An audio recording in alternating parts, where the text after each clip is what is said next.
Radio India के Waqari programme विचार चर्चा विच आप सब का हार्दिक स्वागत है। मेरे यानी प्रोग्राम होस्ट बलदेव सिंह भंम वालों प्यार ते सत्कार नाल सत श्री अकाल, नमस्कार, आदाब प्रवान करो जी।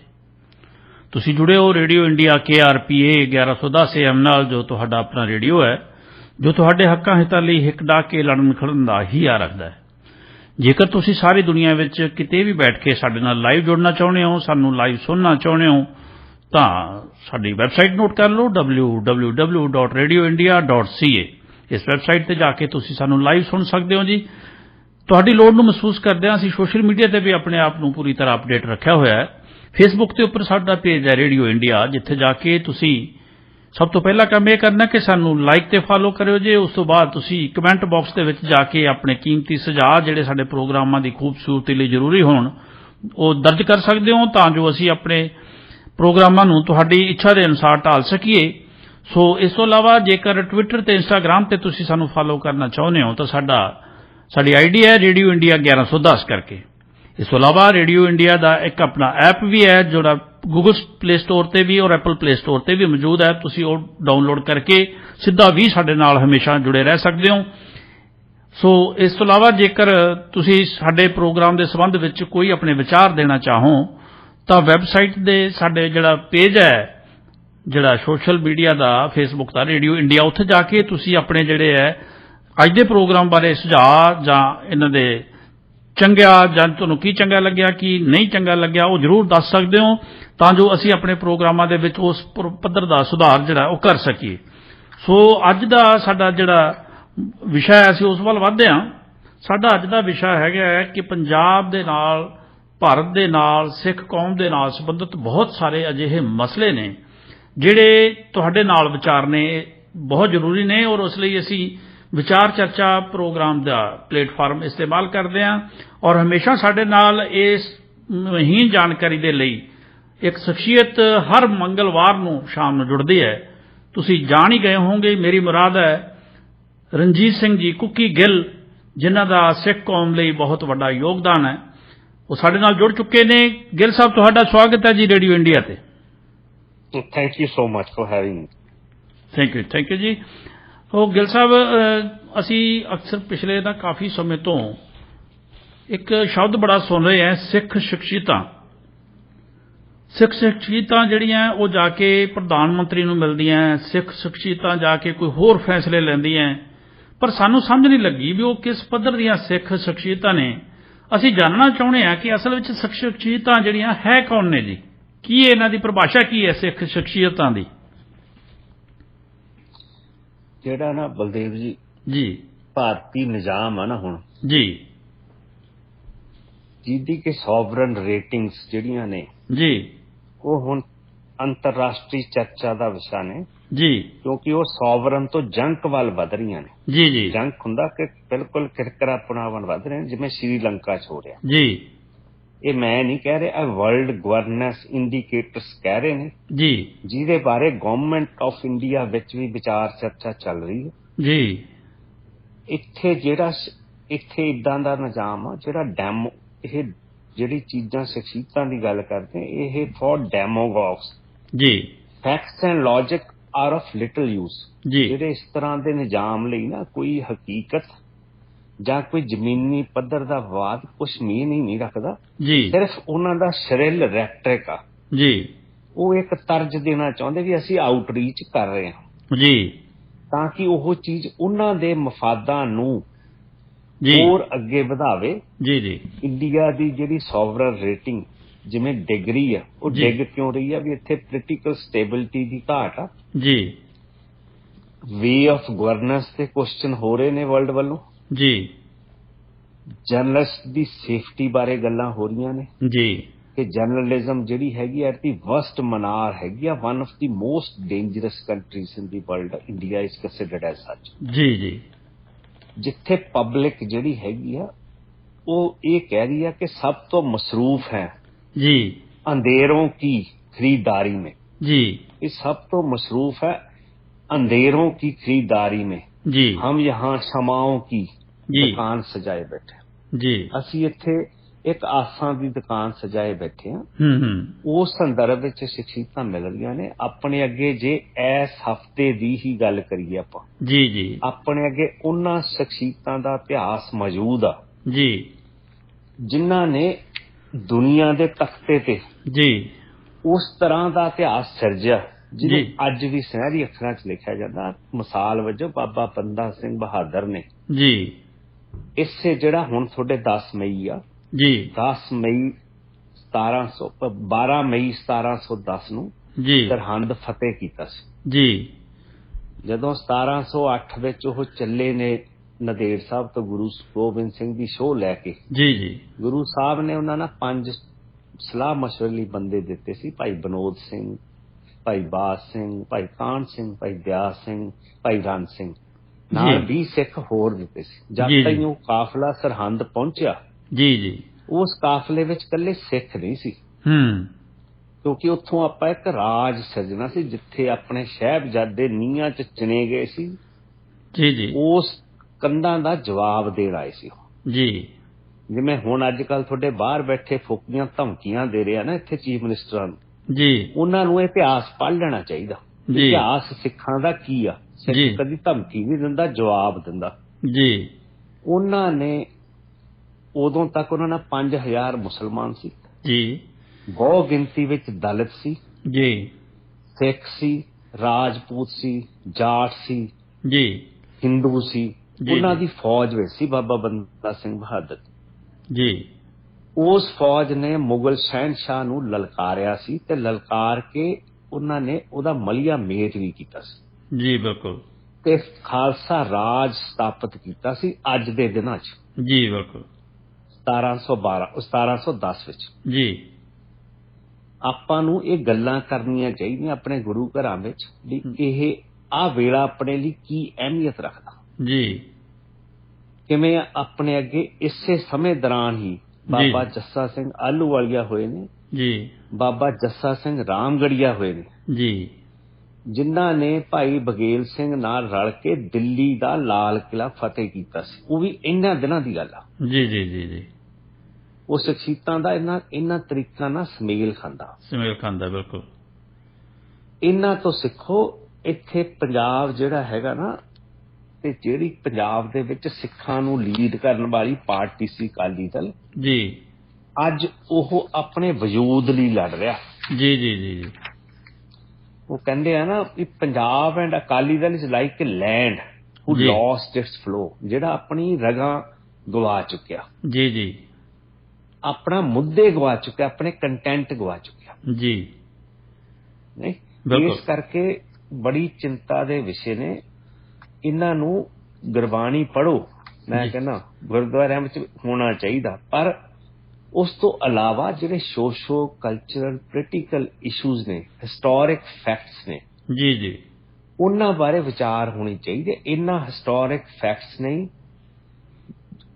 ਧਰਮ ਤਾਂ ਚਲੋ ਇੱਕ ਪਾਸੇ ਆ ਜੀ ਜੀ ਪਰ ਜਿਹੜੇ ਫਲਸਫੇ ਨੇ ਜਿਹੜੇ ਲੋਕਾਂ ਕੋਲੇ ਫਲਸਫੇ ਨੇ ਉਹਨਾਂ ਨੇ ਆਇਰਲੈਂਡ ਦੀ ਹੁਣ ਤਕਦੀਰ ਬਦਲਣ ਜਾ ਰਹੀ ਆ ਨਾਰਥ ਆਇਰਲੈਂਡ 'ਚ ਜੀ ਜੀ ਕਿਉਂਕਿ ਉੱਥੇ ਜਿਹੜੀ ਨੈਸ਼ਨਲਿਸਟ ਸਿਨ ਫੇਨ ਪਾਰਟੀ ਸੀਗੀ ਜੀ ਉਹ ਅੱਜ 100 ਸਾਲ ਬਾਅਦ ਪਾਵਰ 'ਚ ਆਈ ਆ ਜੀ। ਲੰਮਾ ਸੰਘਰਸ਼ ਲੜਿਆ ਉਹਨਾਂ ਨੇ ਪਰ ਉਹਨਾਂ ਨੇ ਵਿਉਂਤਬੰਦੀ ਨਾਲ ਸੰਘਰਸ਼ ਲੜੇ ਤੇ ਇਸੇ ਤਰ੍ਹਾਂ ਸਕਾਟਲੈਂਡ ਵਿੱਚ ਇੰਗਲੈਂਡ ਸਾਮਰਾਜ ਦੇ ਉਲਟ ਉੱਥੇ ਨੈਸ਼ਨਲਿਸਟ ਪਾਰਟੀ ਜਦੋਂ ਦੀ ਇੱਕ ਫਿਲਮ ਆਈ ਸੀ ਉਹਨਾਂ ਦਾ ਬੰਦਾ ਬਹਾਦਰ ਸੀਗਾ ਜੀ ਉਹਦੇ ਤੇ ਬਾਬੇ ਤੇ ਜਿਹੜੀ ਫਿਲਮ ਬਣੀ ਸੀ ਬਰੇਵ ਹਾਰਟ ਜੀ ਉਹ ਆਧਾਰ ਬਣਨ ਤੋਂ ਬਾਅਦ ਉੱਥੇ ਸਕਾਟਲੈਂਡ ਨੈਸ਼ਨਲਿਸਟ ਪਾਰਟੀ ਲੰਮੇ ਸਮੇਂ ਤੋਂ ਰੂਲ ਕਰ ਰਹੀ ਆ ਜੀ ਜੀ। ਉਹ ਆਪਣੀ ਆਜ਼ਾਦੀ ਨੂੰ ਇੱਕ ਢੰਗ ਨਾਲ ਲੜ ਰਹੇ ਜਿਵੇਂ ਤੁਹਾਡੇ ਕਿਊਬੈਕ 'ਚ ਜੀ। ਪੰਜਾਬ ਨੂੰ ਖਿਲਾਰੋ ਨਾ ਪੰਜਾਬ ਅੱਗੇ ਖਿਲਰਿਆ ਹੋਇਆ ਬਿਲਕੁਲ ਬਿਲਕੁਲ। ਇਹ ਆਪਣੀ ਮਾਤਰ ਭੂਮੀ ਹੈਗੀ ਆ ਇਹਨੂੰ ਸੰਭਾਲੋ ਜੀ। ਸਗੋਂ ਸਾਨੂੰ ਤਾਕਤ ਦਿਓ। ਅਸੀਂ ਤੁਹਾਡੇ ਮੁਲਕ ਛੱਡ ਕੇ ਆਏ ਆ ਮੇਰੇ ਵਰਗੇ ਜਿਨ੍ਹਾਂ ਨੂੰ ਇੱਥੇ ਰਹਿਣ ਦੀ ਸ਼ਰਨ ਮਿਲਦੀ ਸੀ ਜੀ। ਅਸੀਂ ਤਾਂ ਮੁੜ ਕੇ ਆਏ ਸੀ ਵੀ ਮੈਨੂੰ ਲਵ ਫॉर ਪੰਜਾਬ ਆ। ਆਪਾਂ ਪੰਜਾਬ ਸਿਰਜਣਾ ਜਿਹਦੇ ਲਈ ਅਸੀਂ ਜ਼ਿੰਦਗੀ ਲਾਈ ਆ ਜੀ ਜੀ ਬਿਲਕੁਲ। ਆਪਣੇ ਸੂਬੇ ਨਾਲ ਪਿਆਰ ਕਰੋ ਵੈਰ ਨਾ ਕਰੋ ਬਿਲਕੁਲ ਬਿਲਕੁਲ। ਤੁਹਾਨੂੰ ਪਤਾ ਨਹੀਂ ਹੈ ਪੰਜਾਬ ਕੀ ਕਿੰਨੀ ਵੱਡੀ ਇਸ ਦੇ ਵਿੱਚ ਇਤਿਹਾਸ ਸਮਾਇਆ ਹੋਇਆ। ਇਹ ਗੁਰੂਆਂ ਪੀਰਾਂ ਦੀ ਧਰਤੀ ਆ। ਇੱਥੇ ਤੁਹਾਡੇ ਵਾਂਗੂ ਇੱਥੇ ਰਾਕਟ ਲਾਂਚਰਾਂ ਚਲਾਉਣ ਵਾਲੀ ਧਰਤੀ ਨਹੀਂ ਹੈਗੀ ਇਹ ਜੀ। ਇਹ ਕਿਸੇ ਵਜੂਦ ਨਾਲ ਜੁੜੀ ਹੋਈ ਧਰਤੀ ਆ ਜੀ। ਇੱਥੇ ਜਵਾਨੀ ਨੂੰ ਆਪਾਂ ਉਲਝਾਉਣਾ ਨਹੀਂਗਾ। ਬਿਲਕੁਲ ਬਿਲਕੁਲ। ਉਹਨਾਂ ਨੂੰ ਸਮਝ ਵੱਲ ਲੈ ਕੇ ਆਉਣਾ ਜੀ। ਇਸ ਕਰਕੇ ਹੈਗਾ ਇਹ ਭੁਲੇਖਾ ਨਾ ਕਰਨ। बड़ी क्लियर किसी उर्दू शायर ने लिखा भी जिंदगी अपने सवारों को जी जी गिराती है जब जी एक मौका भी नहीं देती संभलने के लिए। असी चीज 84 च देखी आ, देख चुके हैं, बिल्कुल हंडा चुके हैं। बिल्कुल जी। हाँ, आप राज दी दर ते जाके 84 च भी डिगे आ जी, ऐ 92 च डिगे आ जी। जदों संघर्ष समेटन दा वेला आया जी जी ਅਸੀਂ ਸਮੇਟ ਨਹੀਂ ਸਕੇ, ਐਂ 92 ਚ ਸਮੇਟ ਨਹੀਂ ਸਕੇ। ਇਸ ਲਈ ਮਤਲਬ ਕਿ ਤੁਸੀਂ ਇਸ ਤਰ੍ਹਾਂ ਦੀਆਂ ਉਲਝਣਾਂ ਕ੍ਰੀਏਟ ਨਾ ਕਰੋ, ਆਪਣੇ ਇਤਿਹਾਸ ਨਾਲ ਜੁੜੋ, ਇਤਿਹਾਸ ਨੂੰ ਪੜ੍ਹੋ ਤੇ ਗੁਰਦੁਆਰਿਆਂ ਵਿੱਚ ਇਸ ਲਈ ਅੱਡ ਇੱਕ ਵਿਚਾਰ ਚਰਚਾ ਦਾ ਵਿਸ਼ਾ ਰੱਖੋ ਵੀ ਆਹ ਹਫਤਾ, ਕਿਉਂਕਿ ਆਪਣਾ ਹਰ ਦਿਨ ਇਤਿਹਾਸਕ ਆ ਜੀ। ਬਿਲਕੁਲ ਬਿਲਕੁਲ ਬਿਲਕੁਲ। ਉਸ ਚੀਜ਼ ਤੇ ਕਰੋ ਤਾਂ ਕਿ ਆਪਣੀ ਆਉਣ ਵਾਲੀ ਪੀੜ੍ਹੀ ਨੌਜਵਾਨਾਂ ਨੂੰ ਪਤਾ ਲੱਗ ਸਕੇ ਤੇ ਜਿਹੜੇ ਉਹ ਬਾਣੇ ਨਾਲ ਮੋਹ ਕਰਨਾ ਚਾਹੁੰਦੇ ਨੇ ਜੀ, ਉਹਨਾਂ ਨੂੰ ਬਾਣੇ ਦੀ ਸ਼ਕਲ ਨਾਲ ਨਹੀਂ, ਉਹਦੀ ਮਹੱਤਤਾ ਨਾਲ ਜੀ ਸਮਝ ਬਣ ਕੇ ਪਿਆਰ ਪਏ। ਜੀ ਜੀ ਜੀ ਬਿਲਕੁਲ। ਗਿੱਲ ਸਾਹਿਬ, ਫਰੀडम ਆਫ ਪ੍ਰੈਸ ਦਾ ਮਸਲਾ ਜਿਹੜਾ ਅੱਜ ਕੱਲ੍ਹ ਬਹੁਤ, ਕਿਉਂਕਿ ਸਾਡੇ ਵਾਲੀ ਪ੍ਰੈਸ ਤਾਂ ਹੁਣ ਬਹੁਤ ਆਜ਼ਾਦ ਹੈ, ਇਹ ਤਾਂ ਸਾਰੀ ਦੁਨੀਆ ਜਾਣਦੀ ਹੈ ਜੀ। ਤੁਸੀਂ ਇਸ ਨੂੰ ਕਿਵੇਂ ਦੇਖਦੇ ਹੋ? ਜਿਹੜੀ ਪ੍ਰੈਸ ਦੀ ਫਰੀडम ਹੈ ਉਹ ਕਿੱਥੇ ਜੇ ਖੜੀ ਹੈ ਜੀ ਹੁਣ? ਜਿਹੜੀ ਤੁਸੀਂ, ਕਿਉਂਕਿ ਨਾ May 3 ਜਿਹੜਾ ਹੁੰਦਾ ਹੈਗਾ ਵਰਲਡ ਪ੍ਰੈਸ ਫਰੀडम ਡੇ ਵਜੋਂ ਮਨਾਇਆ ਜਾਂਦਾ ਅੰਤਰਰਾਸ਼ਟਰੀ ਪੱਧਰ ਤੇ। ਜੀ ਜੀ। ਉਦੋਂ ਹੀ ਜਿਹੜੀ ਇੱਕ ਬੜੀ ਨਾਮੀ ਇੰਟਰਨੈਸ਼ਨਲ ਸੰਸਥਾ ਹੈਗੀ ਰਿਪੋਰਟਰਸ ਵਿਦਆਊਟ ਬਾਰਡਰਸ, ਜੀ ਜੀ ਜੀ, ਇਹ France based UN United nations ਦੇ ਨਾਲ ਅਫੀਲੀਏਟਡ ਬਾਡੀ ਆ ਜੀ ਜੀ, ਜਿਹੜੀ ਹਰ ਸਾਲ ਆਪਣਾ ਨਿਰੀਖਣ ਕਰਕੇ ਦੱਸਦੀ ਆ ਕਿ press the state of health in 180 countries ਜਿਹੜੇ ਉਹਨਾਂ ਨੇ ਡਾਕੂਮੈਂਟ ਕਰਦੇ ਨੇ ਉਹ ਕਿੱਥੇ ਖੜੀ ਆ। ਜੀ ਜੀ ਜੀ। ਜਿਹੜੀ ਗੱਲ ਤੁਸੀਂ ਕੀਤੀ ਆ ਕਿ ਸਾਡੇ ਪ੍ਰੈਸ ਆਜ਼ਾਦ ਆ ਜੀ, ਇਹਦੇ ਤੇ ਮੈਂ ਬਰੀਫ ਜੀ ਟਿੱਪਣੀ ਕਰੂੰਗਾ ਕਿ ਜਦੋਂ 2014 ਵਿੱਚ ਜੀ ਪ੍ਰਾਈਮ ਮਿਨਿਸਟਰ ਨਰਿੰਦਰ ਮੋਦੀ ਦੀ ਗਵਰਨਮੈਂਟ ਇੰਡੀਆ ਵਿੱਚ ਆਈ ਆ ਜੀ, ਉਦੋਂ ਬਾਅਦ ਤੁਹਾਡੇ ਇੱਥੇ ਲੋਕਲ ਚੈਨਲਸ ਜੀ ਜਿਹੜੇ ਕਿ ਇੰਡੀਅਨ ਓਰੀਜਨ ਦੇ ਸੀਗੇ, ਜੀ ਜੀ ਜੀ ਜੀ, ਉਹਨਾਂ ਤੇ ਵੀ ਇੰਡੀਆ ਦਾ ਜਿਹੜਾ ਪ੍ਰੈਸ ਬਾਰੇ ਵਰਤਾਰਾ ਪ੍ਰੈਜ਼ੈਂਟ ਗਵਰਨਮੈਂਟ ਦਾ ਉਹ ਸਾਹਮਣੇ ਆਇਆ ਸੀ। ਜੀ ਜੀ ਜੀ। ਉੱਥੇ ਉਹਨਾਂ ਨੇ ਸਿੱਧੀ ਕੌਂਸੂਲੇਟ ਦੇ ਰਾਹੀਂ ਦਖਲ ਅੰਦਾਜ਼ੀ ਕੀਤੀ ਸੀ ਜੀ, ਤੇ ਉਹ ਰਿਪੋਰਟਰਸ ਪਨਿਸ਼ ਵੀ ਕੀਤੇ ਸੀ ਜਿਹੜੇ ਜਦੋਂ 2015 ਵਿੱਚ prime minister Narendra Modi America ਦੇ ਟੂਰ ਤੇ ਆਇਆ ਉਹਦੇ ਬਾਰੇ ਉਹਨਾਂ ਨੇ ਨੈਰੇਟਿਵ, ਕੋਈ ਟਰੂ ਨੈਰੇਟਿਵ ਦੇਣ ਦੀ ਕੋਸ਼ਿਸ਼ ਕੀਤੀ ਸੀ। ਜੀ ਜੀ। ਇਹ ਤੁਹਾਡੇ 3 ਰੇਡੀਓ ਸਟੇਸ਼ਨ ਹੋਇਆ ਸੀ, ਮੈਨੂੰ ਹੁਣ ਨਾਂ ਪੂਰੀ ਤਰ੍ਹਾਂ ਯਾਦ ਨਹੀਂ, ਪਰ ਇਹ ਹੋਇਆ ਸੀਗਾ। It's a factual thing. ਜੀ ਜੀ। ਜਿੱਥੋਂ ਤੱਕ ਪ੍ਰੈਸ ਫਰੀडम ਦਾ ਇੰਡੀਆ ਵਿੱਚ ਸਵਾਲ ਆ ਜੀ, ਅੱਜ ਇੰਡੀਆ ਪਿਛਲੇ ਸਾਲ ਨਾਲੋਂ ਵੀ ਜੀ 8 ਪੁਆਇੰਟ ਹੋਰ ਫਿਸਲ ਗਿਆ ਪਿੱਛੇ ਨੂੰ। ਜੀ। ਪਿਛਲੇ ਸਾਲ ਇਹਨਾਂ ਦੀ 180 ਮੁਲਕਾਂ ਵਿੱਚੋਂ ਜਿਹੜੀ ਰੇਟਿੰਗ ਸੀਗੀ according to reporters without border ਉਹ 142 ਸੀਗੀ। ਜੀ ਜੀ। ਇਸ ਵਾਰੀ ਉਹ ਹੋਰ ਸਲਾਈਡ ਕਰਕੇ ਪਿੱਛੇ ਨੂੰ ਜੀ ਜੀ 150 ਤੇ ਆ ਖੜੀ ਆ। ਜੀ। ਇਹ ਕੰਟੀਨਿਊ ਸਲਾਈਡ ਆ ਸਿੰਸ 2016। ਜੀ ਜੀ ਬਿਲਕੁਲ। ਇਹ ਸ਼ੋਅ ਕਰਦਾ ਕਿ ਜਿਹੜੀ picture of press freedom in India ਹੈਗੀ ਆ ਉਹਦੇ ਬਾਰੇ ਜਿਹੜਾ ਰਿਪੋਰਟਰਸ ਵਿਦਆਊਟ ਬਾਰਡਰਸ ਦਾ ਜੀ ਡਾਇਰੈਕਟਰ ਹੈਗਾ ਏਸ਼ੀਆ ਪੈਸੀਫਿਕ ਦਾ ਡੈਨੀਅਲ ਬਾਸਟਰਡ। ਜੀ ਜੀ ਜੀ। ਡੈਨੀਅਲ ਬਸਾਰਡ ਜੀ। ਉਹਨੇ US ਤੇ ਕਾਂਗਰਸ ਦੀ ਜਿਹੜੀ ਹੀਅਰਿੰਗ ਹੋਈ ਸੀ ਇਸ ਬਾਰੇ ਹੁਣੇ ਚੰਦ ਦਿਨ ਪਹਿਲੇ, ਥੋੜੇ ਦਿਨ ਹੀ ਪਹਿਲੇ, ਜੀ ਜੀ, ਉੱਥੇ ਇਹਨੇ ਕਿਹਾ ਸੀ ਵੀ ਇੰਡੀਆ ਜਿਹੜੀ ਕ੍ਰੈਕ ਡਾਊਨ ਹੈਗੀ ਆ ਫ੍ਰੀ ਸਪੀਚ ਦੇ ਵਿੱਚ ਉਹਦੇ ਬਾਰੇ ਆਪਾਂ ਨੂੰ ਸੋਚਣਾ ਚਾਹੀਦਾ ਜੀ।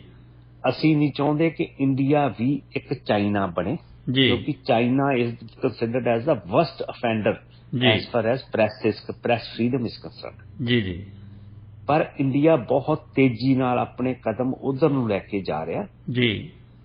ਇਸ ਬਾਰੇ ਉਹਨੇ ਅਪੀਲ ਕੀਤੀ ਹੈ US ਕਾਂਗਰਸ ਨੂੰ, ਕਿਉਂਕਿ ਇਸ ਬੋਡੀ ਦੀ ਬਹੁਤ ਅਹਿਮੀਅਤ ਆ ਦੁਨੀਆ 'ਚ ਰਿਪੋਰਟਰਸ ਵਿਦਆਊਟ ਬਾਰਡਰਸ ਦੀ। ਬਿਲਕੁਲ ਇਹਨੂੰ ਜਿਹੜੀਆਂ ਵੈਸਟਰਨ ਵਰਲਡ ਆ ਬੜੇ ਗੌਰ ਨਾਲ ਇਹਨਾਂ ਦੀਆਂ ਜਿਹੜੀਆਂ ਟਿੱਪਣੀਆਂ ਨੇ ਉਹਨੂੰ ਜਿਹੜੀਆਂ US ਐਡਮਿਨਿਸਟ੍ਰੇਸ਼ਨਸ ਨੇ ਜਾਂ ਬਾਹਰ ਵੈਸਟਰਨ ਐਡਮਿਨਿਸਟ੍ਰੇਸ਼ਨਸ ਨੇ ਉਹ ਇਹਨਾਂ ਨੂੰ ਕੰਸੀਡਰ ਕਰਦੀਆਂ ਨੇ ਜਦੋਂ ਓਪੀਨੀਅਨ ਬਣਾਉਂਦੀਆਂ ਨੇ, ਮਤਲਬ ਕਿ ਕਿਸੇ ਮੁਲਕ ਬਾਰੇ। ਜੀ ਇਹਨਾਂ ਚੀਜ਼ਾਂ ਕਰਕੇ ਹੀ ਇੰਡੀਆ ਦੀ ਜਿਹੜੀ ਸੋਵਰਨ ਰੇਟਿੰਗ ਆ ਵੀ ਇਹਦੀ ਖੁਦ ਮੁਖਤਿਆਰੀ ਜਿਹੜੀ ਆ ਉਹ ਕਚਰਾ ਬਣਦੀ ਜਾ ਰਹੀ ਆ। ਤਾਂ ਹੀ ਵਰਲਡ ਗਵਰਨੈਂਸ ਇੰਡੀਕੇਟਰਸ ਨੇ ਵੀ ਆਹੀ ਮਿਆਰ ਇਹਨਾਂ ਤੋਂ ਸੁਣ ਕੇ, ਜਿਹੜੀ ਵਰਲਡ ਗਵਰਨੈਂਸ ਇੰਡੀਕੇਟਰਸ ਆ ਵਰਲਡ ਬੈਂਕ ਦੀ ਟੌਪ ਮੋਸਟ ਇੱਕ ਇੰਡੀਕੇਟਰ ਆ ਜਿਹਦੇ ਨਾਲ ਉਹ ਵੈਲੂਏਟ ਕਰਦੇ ਆ ਕਿਸੇ ਵੀ ਕੰਟਰੀ ਦਾ ਵੀ ਕਿੰਨੀ ਵਰਥ ਆ, ਇਹ ਵਰਥਵਾਈਲ ਕੰਟਰੀ ਹੈਗਾ ਕਿ ਨਹੀਂ, ਕੋਈ ਮਹੱਤਤਾ ਰੱਖਦਾ ਜਾਂ ਨਹੀਂ। ਉਹਨਾਂ ਨੇ ਵੀ ਇਹਨਾਂ ਚੀਜ਼ਾਂ ਨੂੰ ਮੱਦੇਨਜ਼ਰ ਰੱਖ ਕੇ ਜਿਹੜੀ ਪ੍ਰੈਜ਼ੈਂਟ ਰਿਪੋਰਟਿੰਗ ਆ ਰਹੀ ਹੈ ਵਰਲਡ ਗਵਰਨੈਂਸ ਇੰਡੀਕੇਟਰਸ ਦੀ ਕਿ India sovereign rating is turning into a junk.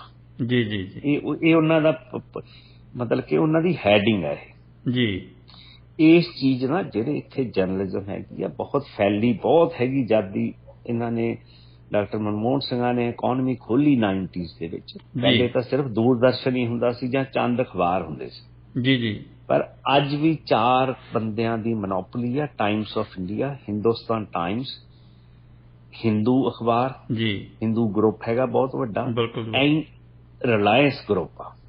ਕੱਲੇ ਮੁਕੇਸ਼ ਅੰਬਾਨੀ ਦਾ ਜਿਹੜਾ ਮੀਡੀਆ ਗਰੁੱਪ ਆ ਉਹਦੇ ਕੋਲੇ 70 ਮੀਡੀਆ ਆਊਟਲੈਟਸ ਨੇ ਜਿਹਦੇ ਰਾਹੀਂ ਉਹਦੀ ਆਊਟਰੀਚ ਹੈਗੀ ਆ to 800 million people. And Mukesh Ambani is closely associated with the present ruling government in India. ਉਹ ਨੈਰੇਟਿਵ ਹੀ ਉਹ ਦਿੰਦੇ ਆ ਜਿਹੜੀ ਗਵਰਨਮੈਂਟ ਆਫ ਇੰਡੀਆ ਦਾ 2014 ਤੋਂ ਜੋ ਇਹਨਾਂ ਦਾ ਬਣਿਆ ਹੈਗਾ ਨਿਜ਼ਾਮ। ਇਹਨਾਂ ਨੇ ਇੱਕ ਸੱਚ ਸਿਰਜਿਆ ਹੈਗਾ ਹਿੰਦੂ ਰਾਸ਼ਟਰ। ਉਹ ਸੱਚ ਨੂੰ ਇਹਨਾਂ ਨੇ ਪੁਰਾਣੀਆਂ ਕਲਪਨਾਤਕ ਈਵੈਂਟਸ ਨੂੰ ਨਾਲ ਜੋੜ ਕੇ ਕਿ ਅਸੀਂ ਰਾਈਟ ਬ੍ਰਦਰਸ ਨਾਲ ਪਹਿਲੇ ਸਾਡੇ ਕੋਲੇ ਹਵਾਈ ਜਹਾਜ਼ ਸੀਗੇ, ਅਸੀਂ ਪਹਿਲੇ ਉਦੋਂ ਕਾਸ਼ ਚੁੜਦੇ ਸੀ। IVF ਜਿਹੜੀ ਇੰਟਰਾ ਵਿਟਰੋ ਫਰਟੀਲਾਈਜੇਸ਼ਨ ਦੀ ਟੈਕਨੀਕ ਸਾਡੇ ਕੋਲ ਪਹਿਲੇ ਮੌਜੂਦ ਸੀ ਦੁਨੀਆ ਨਾਲੋਂ, ਕਿਉਂਕਿ ਦੇਖੋ ਅਸੀਂ ਕੌਰਵਾਸ ਦਾ ਬਰਥ ਹੀ ਐ ਹੋਇਆ ਸੀ। ਇਹਨਾਂ ਦੀਆਂ ਜਿਹੜੀਆਂ ਇਤਿਹਾਸਕ ਈਵੈਂਟਸ ਨੇ। ਇਸੇ ਤਰ੍ਹਾਂ ਇਹਨਾਂ ਨੇ ਪਲਾਸਟਿਕ ਸਰਜਰੀ ਬਾਰੇ ਲਾਰਡ ਗਣੇਸ਼ਾ ਦੇ ਰਾਹੀਂ ਬਿਆਨ ਕੀਤਾ। ਇਹ ਪ੍ਰਾਈਮ ਮਿਨਿਸਟਰ ਨੇ ਆਪ ਬਿਆਨ ਕੀਤਾ। ਬਿਲਕੁਲ ਇਹ ਚੀਜ਼ਾਂ ਇਹ ਹੁਣ ਇਹਨਾਂ ਦੀ ਕੋਸ਼ਿਸ਼ ਆ, ਨਿਊ ਐਜੂਕੇਸ਼ਨ ਪਾਲਿਸੀ ਆ ਰਹੀ ਆ ਉਹਦੇ ਰਾਹੀਂ ਇਹਨਾਂ ਨੇ ਇਹ ਚੀਜ਼ਾਂ ਸਕੂਲਾਂ ਦੀਆਂ ਟੈਕਸਟ ਬੁੱਕਸ ਵਿੱਚ ਵੀ ਲੈ ਆਉਣੀਆਂ। ਇੱਥੇ ਜਿਹੜੀ ਪ੍ਰੈਸ ਦੇ ਵਿੱਚ 1 ਲੱਖ ਦੇ ਕਰੀਬ ਅਖਬਾਰ ਨੇ, 380 ਪਲੱਸ ਇੱਥੇ TV ਚੈਨਲਸ ਨੇ, 150 ਨੂੰ ਹਜੇ ਅਪਰੂਵਲ ਲਈ ਇਨ ਪ੍ਰੋਸੈਸ ਨੇ। ਜਿਹੜੀਆਂ ਚੀਜ਼ਾਂ ਮੈਂ ਦੱਸ ਰਿਹਾ ਨਾ ਕਿ ਟੈਕਸਟ ਬੁੱਕਸ ਦੇ ਵਿੱਚ ਤਬਦੀਲੀਆਂ ਆ ਰਹੀਆਂ ਨੇ, ਬਿਲਕੁਲ ਇਹ ਆਪਣੇ ਲਈ ਕਿੰਤੂ ਦਾ ਵਿਸ਼ਾ ਹੈਗਾ।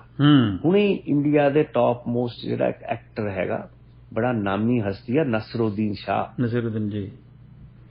ਉਹਨੇ ਬੜੀ ਵੱਡੀ ਚਿੰਤਾ ਦੱਸੀ ਆ ਵੀ ਜਦੋਂ ਸਾਊਦੀ ਅਰੇਬੀਆ ਵਿੱਚ ਕੁੜੀ ਹੈਗੀ ਆ ਮਿਰਨਾਲ ਐਲ ਸ਼ਰੀਫ, ਬੜੀ ਬਹਾਦਰ ਕੁੜੀ ਆ, ਉਹਨੇ ਸਾਊਦੀ ਅਰੇਬੀਆ ਦੀ ਗਵਰਨਮੈਂਟ ਨੂੰ ਚੈਲੰਜ ਕੀਤਾ। ਮੈਂ ਤੁਹਾਨੂੰ ਦੱਸਦਾ ਵੀ ਧਮਕੀਆਂ ਦਾ ਤੇ ਚੈਲੰਜ ਦੇ ਵਿੱਚ ਕੀ ਫਰਕ ਹੁੰਦਾ। ਬਿਲਕੁਲ ਉਹਨੇ ਉੱਥੇ ਗੱਡੀ ਨਹੀਂ ਚਲਾ ਸਕਦੀ ਲੇਡੀ।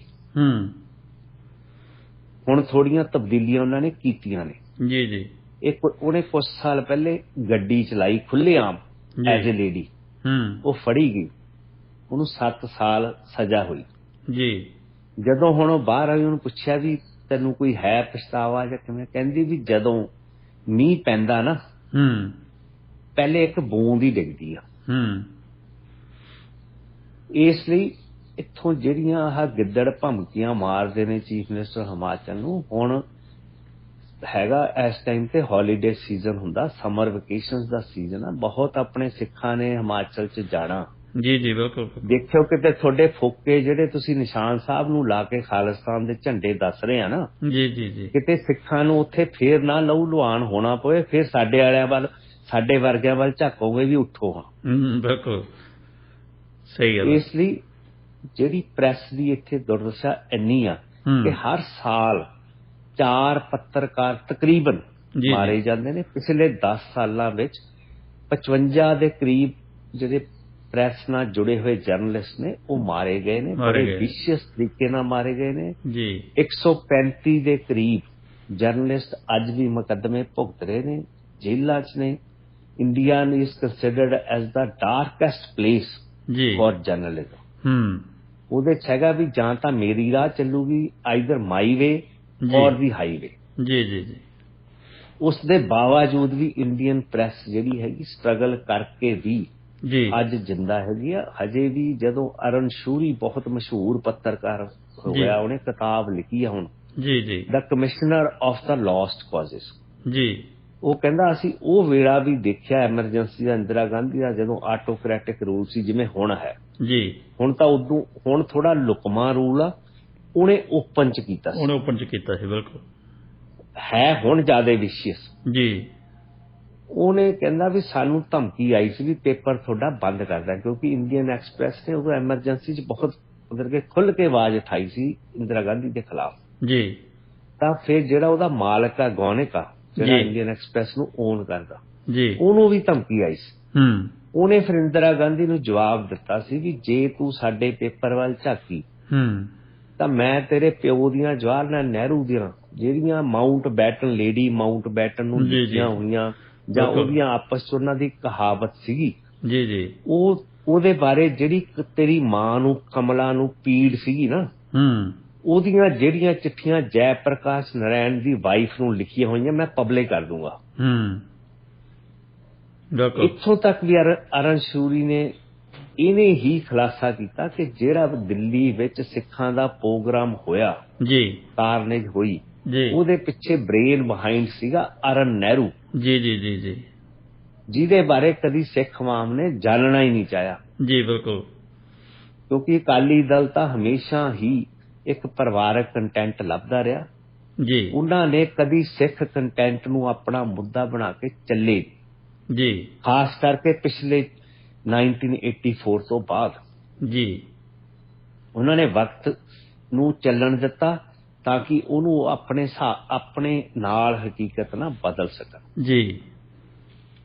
ਜਿਹੜੀ ਪ੍ਰੈਸ ਦੀ ਅੱਜ ਦੁਰਦਸ਼ਾ ਇੰਡੀਆ ਵਿੱਚ ਹੋ ਰਹੀ ਆ, ਖਾਸ ਕਰਕੇ ਕਸ਼ਮੀਰ ਵਿੱਚ ਜੀ, ਨਾਰਥ ਈਸਟ ਵਿੱਚ, ਹੁਣੇ ਮਨੀਪੁਰ ਦਾ ਇੱਕ ਇੰਸੀਡੈਂਟ ਹੋਇਆ ਸੀ, ਉੱਥੇ ਵੀ ਸਿੱਖਾਂ ਨੂੰ ਚੈਲੰਜ ਹੋਇਆ ਜੀ ਕਿ ਤੁਸੀਂ ਜਿੱਥੇ ਉਹ ਪੁਰਾਣੇ ਦਲਿਤ ਸਿੱਖ ਉੱਥੇ ਰਹਿੰਦੇ ਨੇ, ਉਹਨਾਂ ਦੀ ਇੱਕ ਕਾਲੋਨੀ ਆ ਜੀ, ਉਹਨਾਂ ਨੂੰ ਉੱਥੋਂ ਜਿਹੜੇ ਲੋਕਲ ਵਸਨੀਕ ਨੇ ਉਹ ਕਹਿ ਰਹੇ ਵੀ ਇੱਥੋਂ ਤੁਸੀਂ ਮੂਵ ਆਊਟ ਕਰੋ ਜੀ, ਆਪਣਾ ਗੁਰਦੁਆਰਾ ਵੀ ਚੱਕੋ, ਇੱਥੋਂ ਚੱਲੋ। ਬੜਾ ਸੀਰੀਅਸ ਇਸ਼ੂ ਚੱਲ ਰਿਹਾ ਜੀ ਜੀ।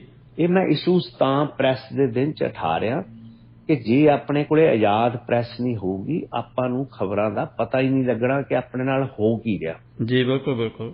ਜਿਸ ਤਰ੍ਹਾਂ ਦੀ ਸੱਚਾਈ ਪ੍ਰੈਜ਼ੈਂਟ ਇੰਡੀਅਨ ਗਵਰਨਮੈਂਟ ਬੁਣਨਾ ਚਾਹੁੰਦੀ ਰਿਹਾ, ਉਦਾਂ ਦੀ ਸੱਚਾਈ ਵਿੱਚ ਇੱਥੇ ਜਿਹੜੇ ਸੈਲਫ ਕਸਟੋਡੀਅਨਸ ਬੈਠੇ ਨੇ ਨਿਊਯਾਰਕ ਜਾਂ ਹੋਰ ਥਾਵਾਂ ਤੇ ਜੀ, ਉਹ ਸਿੱਖ ਉਹ ਨੈਰੇਟਿਵ ਦੇ ਨਾਲ ਆਪਣੇ ਆਪ ਨੂੰ ਰਲਾਉਣਾ ਚਾਹੁੰਦੇ ਨੇ, ਆਹ ਗਿੱਦੜ ਭਮਕੀਆਂ ਰਾਹੀਂ ਜੀ। ਬਿਲਕੁਲ।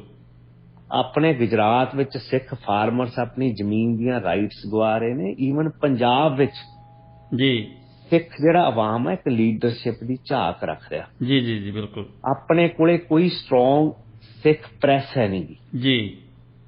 ਆਪਾਂ ਨਿਰਭਰ ਕਰ ਰਹੇ ਹਾਂ ਅਜੀਤ ਤੇ, ਪੰਜਾਬੀ ਟ੍ਰਿਬਿਊਨ ਤੇ ਜੀ।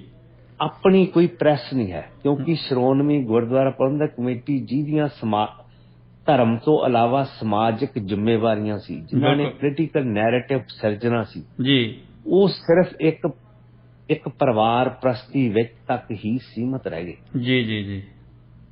ਕੱਲੀ ਆਪਾਂ SGPC ਜੇ ਕੋਈ ਉਦੋਂ ਜਥੇਬੰਦਕ ਆਰਗੇਨਾਈਜੇਸ਼ਨ ਬਣਾਈ ਸੀ ਜੀ, that has several roles to play. ਉਹਨਾਂ ਨੇ ਐਜੂਕੇਸ਼ਨ ਵਿੱਚ ਰੋਲ ਪਲੇ ਕਰਨਾ ਸੀ। ਕੋਈ ਸਾਡੇ ਸਿੱਖਸ ਕੋਲੇ ਵੀ ਕੋਈ ਈਟਨ ਵਰਗਾ ਸਕੂਲ ਹੁੰਦਾ, ਸਾਡੇ ਕੋਲੇ ਕੋਈ ਸਕੂਲ ਆਫ ਜਰਨਲਿਜ਼ਮ ਹੁੰਦਾ ਜੀ ਜੀ, ਜਿਹਦੇ ਚੋਂ ਸਾਡੇ ਵਿੱਚੋਂ ਵੀ ਅਰਨ ਸ਼ੂਰੀ ਵਰਗੇ, ਕੁਲਦੀਪ ਨਾਇਰ ਵਰਗੇ ਬੰਦੇ ਉੱਠ ਸਕਦੇ, ਉੱਠਦੇ ਨਿਕਲਦੇ ਵਿੱਚੋਂ ਬਾਹਰ। ਬਿਲਕੁਲ। ਆਪਣੇ ਕੋਲੇ ਕਿਹੜਾ ਪੱਤਰਕਾਰ ਆਇਆ? ਕਸ਼ਵੰਤ ਸਿੰਘ ਜੀ। ਭਾਵੇਂ ਉਹਨੇ ਇੰਡੀਅਨ ਨੈਰੇਟਿਵ ਅੱਜ ਤੱਕ ਸਿਰਜਿਆ ਜੀ, ਪਰ ਜਦੋਂ 1984 ਆਇਆ ਸੀ ਉਹਨੇ ਵੀ ਪਦਮ ਸ਼੍ਰੀ ਆਪਣਾ ਵਾਪਸ ਕਰਤਾ ਸੀ ਜੀ ਜੀ। ਉਹ ਪ੍ਰੈਜ਼ੀਡੈਂਟ ਜੈਲ ਸਿੰਘ ਕੋਲੇ ਵੀ ਗਿਆ ਸੀ ਉਹਦੀ ਜ਼ਮੀਰ ਜਗਾਉਣ ਲਈ ਕਿ ਦੇਖ ਤੇਰੇ ਹੁੰਦਿਆਂ ਕੀ ਹੋ ਰਿਹਾ 84 'ਚ ਜੀ, ਆਪਣੀਆਂ ਪਾਵਰਸ ਨੂੰ ਪਛਾਣ ਜੀ। ਉਸ ਦਿਨ ਜੇ ਸਿੱਖਾਂ ਦੀ ਜ਼ਮੀਰ ਇੰਨੀ ਜਿੰਦਾ ਹੁੰਦੀ, ਜਿਹੜੇ ਇੰਨੇ ਚੌਧਿਆਂ ਤੇ ਬੈਠੇ ਸੀ, ਤਾਂ ਅੱਜ ਆਪਣਾ ਇਤਿਹਾਸ ਕੁਝ ਹੋਰ ਹੋਣਾ ਸੀ। ਬਿਲਕੁਲ। ਭਾਵੇਂ ਕੁਛ ਕਹਿ ਲਓ, ਗਿਆਨੀ ਜੈਲ ਸਿੰਘ ਨੂੰ ਜੀਪਾਂ ਦੇ ਨਾਲ ਬੰਨ ਕੇ ਘੜੀਸਿਆ ਵੀ ਗਿਆ ਪਰਜਾ ਮੰਡਲ ਵੇਲੇ ਮਹਾਰਾਜਾ ਫਰੀਦਕੋਟ ਵੱਲੋਂ, ਬਰਫ਼ ਤੇ ਪਾਉਂਦੇ ਹੁੰਦੇ ਸੀ। ਪਰ ਜਦੋਂ ਉਹ ਜਿਹੜੀਆਂ ਉਹਨੂੰ ਉਹ ਪੀੜਾਂ ਸੀਗੀਆਂ, ਉਸ ਪੀੜਾਂ ਨੂੰ ਜਦੋਂ ਪ੍ਰਗਟਾਵਾ ਕਰਨਾ ਸੀ 1984 ਦੇ ਵਿੱਚ, ਉਹਨੂੰ 2 ਮੌਕੇ ਆਏ। ਜੂਨ ਜਦੋਂ ਇੰਡੀਅਨ ਆਰਮੀ ਨੇ ਅਟੈਕ ਕੀਤਾ ਦਰਬਾਰ ਸਾਹਿਬ, ਸੈਕੰਡ ਮੌਕਾ ਆਇਆ ਜਦੋਂ ਇੰਦਰਾ ਗਾਂਧੀ ਮਾਰੀ ਗਈ। ਉਸ ਤੋਂ ਬਾਅਦ ਜੋ ਸਿੱਖਾਂ ਨਾਲ ਕਾਰਨੇਜ ਹੋਈ, ਉਹਦੇ ਕਾਰਜਕਾਲ ਦੌਰਾਨ ਇਹ ਚੀਜ਼ਾਂ ਹੋਈਆਂ। ਉਹਦੇ ਨਾਲ ਜਿਹੜੀਆਂ ਜੁੜੀਆਂ ਸ਼ਖਸੀਅਤਾਂ ਜੋ ਮਰਜ਼ੀ ਡਿਫੈਂਸ ਕਰ ਲੈਣ, ਪਰ ਆਹ ਚੀਜ਼ ਦਾ ਜਵਾਬ ਚਾਹੀਦਾ ਸੀ। ਕਿਉਂ ਨਹੀਂ ਆਇਆ? ਕਿਉਂਕਿ ਨਾ ਤਾਂ ਆਪਣੇ ਕੋਲ ਆਜ਼ਾਦਾਨਾ ਪ੍ਰੈਸ ਸੀ, ਨਾ ਆਪਣੇ ਕੋਲੇ ਆਜ਼ਾਦਾਨਾ ਆਪਾਂ ਸ਼ਖਸੀਅਤਾਂ ਨੂੰ ਬਿਲਡਅਪ ਕਰ ਸਕੇ। ਜਿਹੜੀ ਮੈਂ ਆਪਣੇ ਸ਼ੁਰੂ ਚ ਗੱਲ ਕੀਤੀ ਆ ਕਿ ਸਾਨੂੰ ਬਾਬਾ ਬੰਦਾ ਸਿੰਘ ਬਹਾਦਰ ਵਰਗਿਆਂ ਦੀ ਜਿਹੜਾ ਆਪਣੇ ਚ ਦੁਬਾਰਾ ਨਹੀਂ ਆਏ, ਉਹ ਰੜਕ ਹਮੇਸ਼ਾ ਰਹੂਗੀ। ਬਿਲਕੁਲ। ਵੀ ਅੱਜ ਅਸੀਂ ਕਿੱਥੇ ਖੜੇ ਆ। ਜੇ ਜਾਰਜ ਵਾਸ਼ਿੰਗਟਨ ਹੋਣਾ ਨੇ ਅਮਰੀਕਾ ਸਿਰਜਿਆ, ਉਹਨੂੰ ਅੱਗੇ ਚਲਾਉਣ ਲਈ ਅਬਰਾਹਮ ਲਿੰਕਨ ਵੀ ਆਇਆ, ਰੋਜ਼ਵੈਲਟ ਵੀ ਆਇਆ। ਜਿਵੇਂ ਤੁਹਾਡੇ ਪਹਿਲੇ ਟਰੂਡੋ, ਵੱਡਾ ਟਰੂਡੋ ਆਇਆ, ਹੁਣ ਦੂਜਾ ਟਰੂਡੋ ਆ ਗਿਆ। ਬਿਲਕੁਲ। ਇਹਨਾਂ ਨੇ ਰੰਗੀਨ ਬਣਾਇਆ। ਆਹ ਕਹਿੰਦੇ ਆ ਵੀ ਰੰਗਲਾਪਨ ਕ੍ਰੀਏਟ ਕਰਨਾ, ਨਾ ਕਿ ਉਹ ਰੰਗਲਾਪਨ ਕ੍ਰੀਏਟ ਕਰਨਾ ਜਿਹਦੇ ਬਾਰੇ ਪ੍ਰੈਜ਼ੈਂਟ ਚੀਫ ਮਿਨਿਸਟਰ ਪੰਜਾਬ ਕਹਿ ਰਿਹਾ ਭਗਵੰਤ ਮਾਨ। ਉਹ ਰੰਗਲਾਪਨ ਆਪਾਂ ਨੂੰ ਪੰਜਾਬ ਚ ਦਿਖ ਰਿਹਾ, ਜਿੱਥੇ ਰੋਜ਼ ਓਵਰਡੋਜ਼ ਨਾਲ ਡੈਥਸ ਹੋ ਰਹੀਆਂ ਨੇ, ਯੰਗ ਬੱਚੇ ਸਿੱਖਾਂ ਦੇ ਮਰ ਰਹੇ ਨੇ, ਖੁਦਕਸ਼ੀਆਂ ਹੋ ਰਹੀਆਂ ਨੇ। ਆਪਣੇ ਦਿਨ ਦਿਹਾੜੇ ਤੁਹਾਡੇ ਇੰਟੈਲੀਜੈਂਸ ਹੈੱਡਕੁਆਟਰਸ ਨੂੰ ਚੈਲੰਜ ਕਰ ਰਹੇ ਨੇ। ਇਹ ਚੀਜ਼ਾਂ ਹਜੇ ਵੀ ਆਪਾਂ ਨੂੰ ਸੱਚਾਈ ਪਤਾ ਨਹੀਂ ਲੱਗਦੀ, ਕਿਉਂਕਿ ਜਿਹੜੀ ਇੰਡੀਅਨ ਪ੍ਰੈਸ ਆ, it is under grave threat. ਤੇ ਇਹ ਆਪਣੇ ਆਪ ਨੂੰ ਉਭਾਰਨ ਦੀ ਕੋਸ਼ਿਸ਼ ਕਰ ਰਹੀ ਆ। ਤਾਂ ਵੀ ਇੱਥੇ ਅੱਜ ਵੀ ਬਾਰ-ਬਾਰ ਅੱਡ-ਅੱਡ ਪੋਰਟਲਸ ਦੇ ਰਾਹੀਂ ਲੋਕੀ ਆਪਣੀ ਆਵਾਜ਼ ਬੁਲੰਦ ਕਰ ਰਹੇ ਨੇ। ਉਹ ਬਾਹਰ ਆ ਵੀ ਰਹੀ ਆ, ਪਰ ਉਹਨਾਂ ਉੱਤੇ ਇੱਕ ਕਿਰਪਾਨ ਵੀ ਲਟਕ ਰਹੀ ਆ। ਸਵੇਰੇ ਪਤਾ ਨਹੀਂ ਜਾਂ ਰਾਤ ਨੂੰ ਮੇਰੇ ਘਰ ਦੇ ਦਰਵਾਜ਼ੇ ਤੇ ਵੀ ਦਸਤਕ ਹੋਣੀ ਆ। ਕਿਉਂਕਿ ਕੱਲੇ ਯੂਪੀ ਚ ਹੀ ਲੈ ਆਪਾਂ ਲਾ ਲਈਏ ਨਾ, ਪਿਛਲੇ ਜਾਦੀ ਯੋਗੀ ਆਦਿੱਤਿਆਨਾਥ ਦੀ ਗਵਰਨਮੈਂਟ ਬੀਜੇਪੀ ਦੀ ਆਈ ਆ, 66 ਕ੍ਰਿਮੀਨਲ ਕੇਸਿਸ ਰਜਿਸਟਰਡ ਹੋਏ ਨੇ।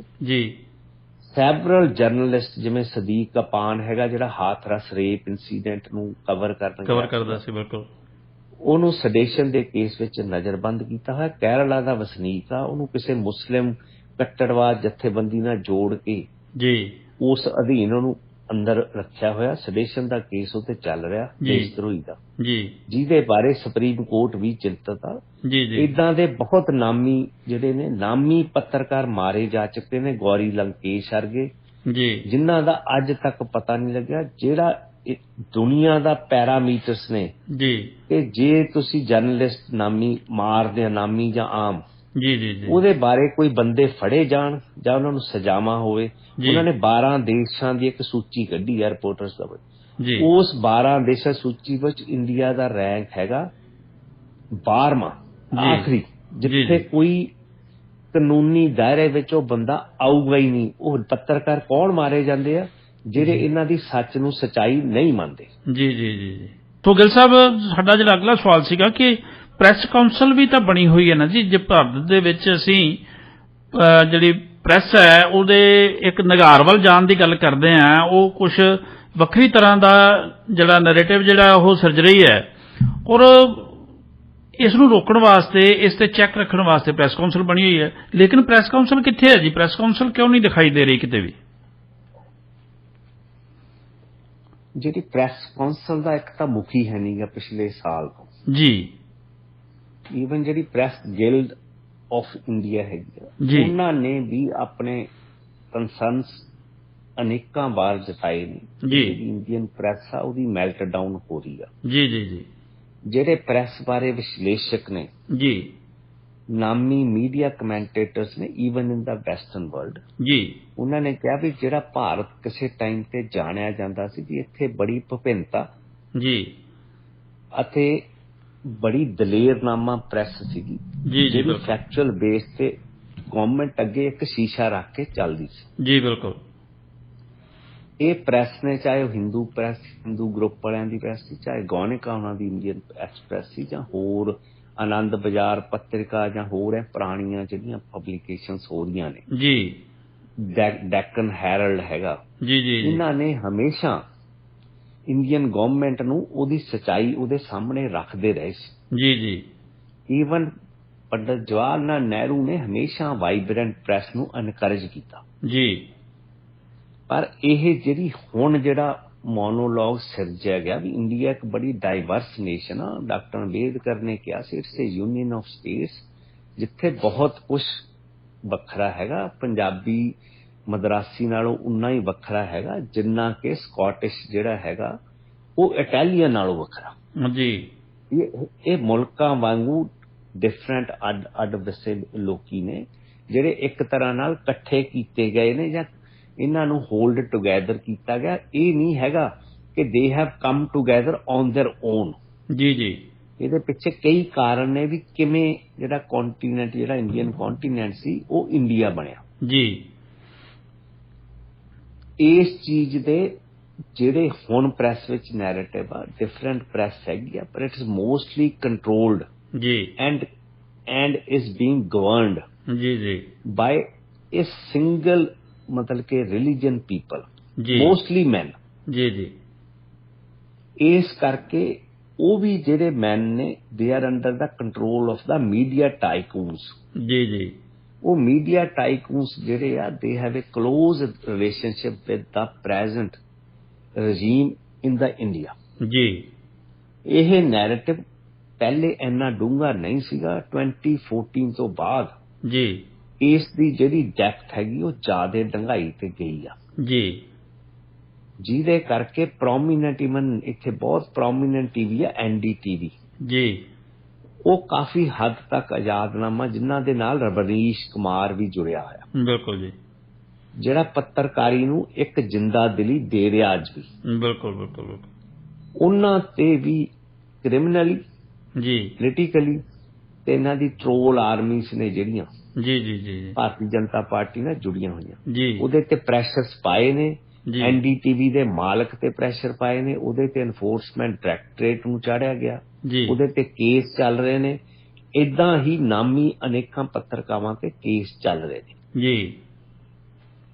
ਇਹ ਚੀਜ਼ਾਂ ਜਿਹੜੀਆਂ ਨੇ ਇਹ ਦਰਸਾਉਂਦੀਆਂ ਨੇ ਜੀ ਕਿ ਕਿੰਨੀ ਗ੍ਰੇਵ ਥ੍ਰੈਟ ਦੇ ਵਿੱਚ ਜੀ ਇੰਡੀਅਨ ਪ੍ਰੈਸ ਚੱਲ ਰਹੀ ਹੈ। ਪਰ ਇੱਥੇ ਇਹ ਵੀ ਇੱਕ ਦੇਖਣਾ ਪੱਖ ਪਊਗਾ ਕਿ ਇੱਥੇ ਇੱਕ ਆ ਵੀ ਚੱਲ ਰਹੀ ਆ ਜੀ, ਇੱਕ ਲਹਿਰੀਆ ਪ੍ਰੈਸ ਵੀ ਚੱਲ ਰਹੀ ਆ ਜੀ, ਉਹ ਸੋਲਲੀ ਰਨ ਬਾਏ ਦਾ ਫੀਮੇਲ ਜਰਨਲਿਸਟ ਜੀ। ਖਬਰ ਲਹਿਰੀਆ ਉਹਦਾ ਨਾਂ ਹੈਗਾ ਜੀ ਜੀ, ਉਹਦੇ ਵਿੱਚ ਜਿਹੜੀਆਂ EMPLOYED ਨੇ ਜਾਂ ਜੁੜੀਆਂ ਹੋਈਆਂ ਨੇ ਫੀਮੇਲ ਜਰਨਲਿਸਟ, ਕਿਉਂਕਿ ਫੀਮੇਲ ਜਰਨਲਿਸਟ ਹੈਗੀਆਂ ਨੇ ਥੋੜੀਆਂ ਨੇ ਇੰਡੀਆ ਜੀ ਜੀ ਜੀ, ਕਿਉਂਕਿ ਉਹਨਾਂ ਨੂੰ ਬਹੁਤ ਮਕਾਮਾਂ ਤੇ ਥ੍ਰੈਟ ਪਰਸੈਪਸ਼ਨਸ ਦਾ ਸਾਹਮਣਾ ਕਰਨਾ ਪੈਂਦਾ। ਬਿਲਕੁਲ, ਜੇ ਉਹ ਇੰਡੀਪੈਂਡੈਂਟਲੀ ਆਉਣਗੀਆਂ। ਪਰ ਜਿਹੜੀ ਖਬਰ ਲੈ ਰਹੀ ਹੈਗੀ ਇਹ ਪ੍ਰੈਸ ਚੱਲ ਰਹੀ ਹੈ ਇੰਡੀਆ 'ਚ ਜੀ, ਇਹ ਉਹ ਲੋਕਾਂ ਦੀ ਪ੍ਰੈਸ ਆ ਜਿਹੜੇ ਟਰਾਈਬਲ ਏਰੀਆਸ ਨਾਲ ਜੁੜੇ ਹੋਏ ਨੇ ਜੀ, ਐਥਨਿਕ ਪਛਾਣ ਦੇ ਨਾਲ ਜੁੜੇ ਹੋਏ ਨੇ ਜੀ, ਰਿਲੀਜੀਅਸ ਮਾਈਨੋਰਟੀਜ਼ ਦੇ ਨਾਲ ਜੁੜੇ ਹੋਏ ਨੇ ਜੀ। ਦਾ ਵਾਇਰ ਵੀ ਚੰਗਾ ਕੰਮ ਕਰ ਰਹੀ ਹੈ ਜੀ ਇਸ ਸੰਬੰਧ ਵਿੱਚ। ਵਾਇਰ ਆ ਗਈ ਆ, ਹਾਂ, ਬਹੁਤ ਵਧੀਆ ਕੰਮ ਕਰ ਰਹੇ। ਮੈਂ ਪਹਿਲੀ ਕਿਹਾ ਸੀ ਵੀ ਜਿਹੜੇ ਪੋਰਟਲਸ ਚੱਲ ਰਹੇ ਨੇ ਜੀ, ਉੱਥੇ ਆਵਾਜ਼ ਹਜੇ ਵੀ ਜਿੰਦਾ ਹੈਗੀ ਆ ਜੀ ਜੀ ਜੀ। ਜੇ ਉਹ ਆਵਾਜ਼ ਇੰਡੀਅਨ ਐਕਸਪ੍ਰੈਸ ਵਾਂਗੂ ਜਾਂ ਵਾਇਰ ਵਾਂਗੂ ਜਿੰਦਾ ਨਾ ਹੁੰਦੀ ਜੀ ਤਾਂ ਆਪਾਂ ਨੂੰ ਪਤਾ ਹੀ ਨਹੀਂ ਸੀ ਲੱਗਣਾ ਇੱਥੇ ਪੰਜਾਬ ਵਿੱਚ ਕਿ ਜਿਹੜੇ ਵਰਲਡ ਗਵਰਨੈਂਸ ਇੰਡੀਕੇਟਰਸ ਆ ਰਹੇ ਨੇ ਇੰਡੀਆ ਬਾਰੇ, ਜਿਹੜੇ ਇਹਦੀ ਸੋਵਰੇਨਟੀ ਨੂੰ ਜੰਕ ਵਿੱਚ ਜਾਣ ਦਾ ਸੰਕੇਤ ਦੇ ਰਹੇ ਨੇ ਜੀ ਜੀ, ਉਹ ਬਾਹਰ ਆਉਣੇ ਨਹੀਂ ਸੀ। ਇਹ ਇਸ ਤਰ੍ਹਾਂ ਦੀਆਂ ਹਜੇ ਵੀ ਅਰਨ ਸ਼ੂਰੀ ਵਰਗੇ ਬੰਦੇ ਮੌਜੂਦ ਨੇ। ਅਰਨ ਸ਼ੂਰੀ ਵੀ ਹਜੇ ਜਿਉਂਦਾ, ਮਤਲਬ ਕਿ ਉਸ ਵਾਰੋਂ ਪੱਤਰਕਾਰੀ ਤੋਂ ਹੁਣ ਪਿੱਛੇ ਹਟਿਆ ਹੋਇਆ, ਰਿਟਾਇਰ ਹੋ ਗਿਆ ਹੈ ਜੀ ਜੀ ਜੀ, ਪਰ ਇੱਥੇ ਅੱਜ ਵੀ ਬੰਦੇ ਹੈਗੇ ਨੇ ਜੀ। ਇੱਥੇ ਰਾਮਚੰਦਰ ਗੋਹਾ ਵਰਗੇ ਬੰਦੇ ਵੀ ਹੈਗੇ ਨੇ, ਇਹ ਨਾਮੀ ਰਾਈਟਰਸ ਨੇ। ਗੌਤਮ ਨਵਲਖਾ ਵਰਗੇ ਵੀ ਜਰਨਲਿਸਟ ਹੈਗੇ ਨੇ, ਭਾਵੇਂ ਉਹ ਜੇਲ੍ਹ 'ਚ ਆ ਜੀ। ਆਨੰਦ ਟੈਲੋ ਟੁੰਬਲੇ ਵਰਗੇ ਵੀ ਪੱਤਰਕਾਰ ਹੈਗੇ ਨੇ, ਉਹ ਵੀ ਵਿਚਾਰਾ ਸਟੇਸ਼ਨ ਦੇ ਕੇਸ 'ਚ ਜੇਲ੍ਹ 'ਚ ਆ। ਡਾਕਟਰ BR ਅੰਬੇਦਕਰ ਦਾ ਕਲੋਜ਼ ਰਿਲੇਟਿਵ ਆ ਜੀ, IIT ਦਾ ਪ੍ਰੋਫੈਸਰ ਆ ਜੀ, ਇੱਕ ਨਾਮੀ ਸਕਾਲਰ ਆ ਜੀ। ਇਹ ਨਹੀਂ ਤਾਂ ਕਿ ਪ੍ਰੈਸ ਦਮ ਤੋੜ ਰਹੀ, ਦਮ ਨਹੀਂ ਤੋੜ ਰਹੀ, ਹਾਂ ਥੋੜਾ ਸਹਿਕ ਰਹੀ ਆ ਜੀ ਜੀ ਜੀ ਜੀ। ਇਸ ਕਰਕੇ ਆਪਾਂ ਨੂੰ ਲੱਗਦਾ ਹੈਗਾ ਕਿ ਸ਼ਾਇਦ ਇੰਡੀਆ ਦੀ ਗਲੋਮੀ ਪਿਕਚਰ ਗਲੋਮੀ ਨਹੀਂ, ਇਸ ਗਲੋਮ ਵਿੱਚ ਵੀ ਕਈ ਕਮਲ ਬੈਠੇ ਨੇ। ਜੀ ਜੀ ਜੀ ਜੀ, ਜਿਹੜੇ ਅਸਲੀ ਕਮਲ ਖਿੜੇ ਨੇ, ਆ ਨਹੀਂ ਜਿਹੜੇ ਝੰਡਿਆਂ ਵਾਲੇ ਕਮਲ ਨਹੀਂ, ਜਿਹੜੇ ਵੈਸੇ ਜਿਹੜੇ ਇੱਕ ਸਮਾਜਿਕ ਨੂੰ ਬੁਲੰਦੀਆਂ ਤੇ ਰੱਖਣ ਲਈ ਜਿਹੜੇ ਕਮਲ ਸਿਰਜੇ ਜਾ ਰਹੇ ਨੇ, ਉਹ ਅੱਜ ਵੀ ਮੌਜੂਦ ਨੇ।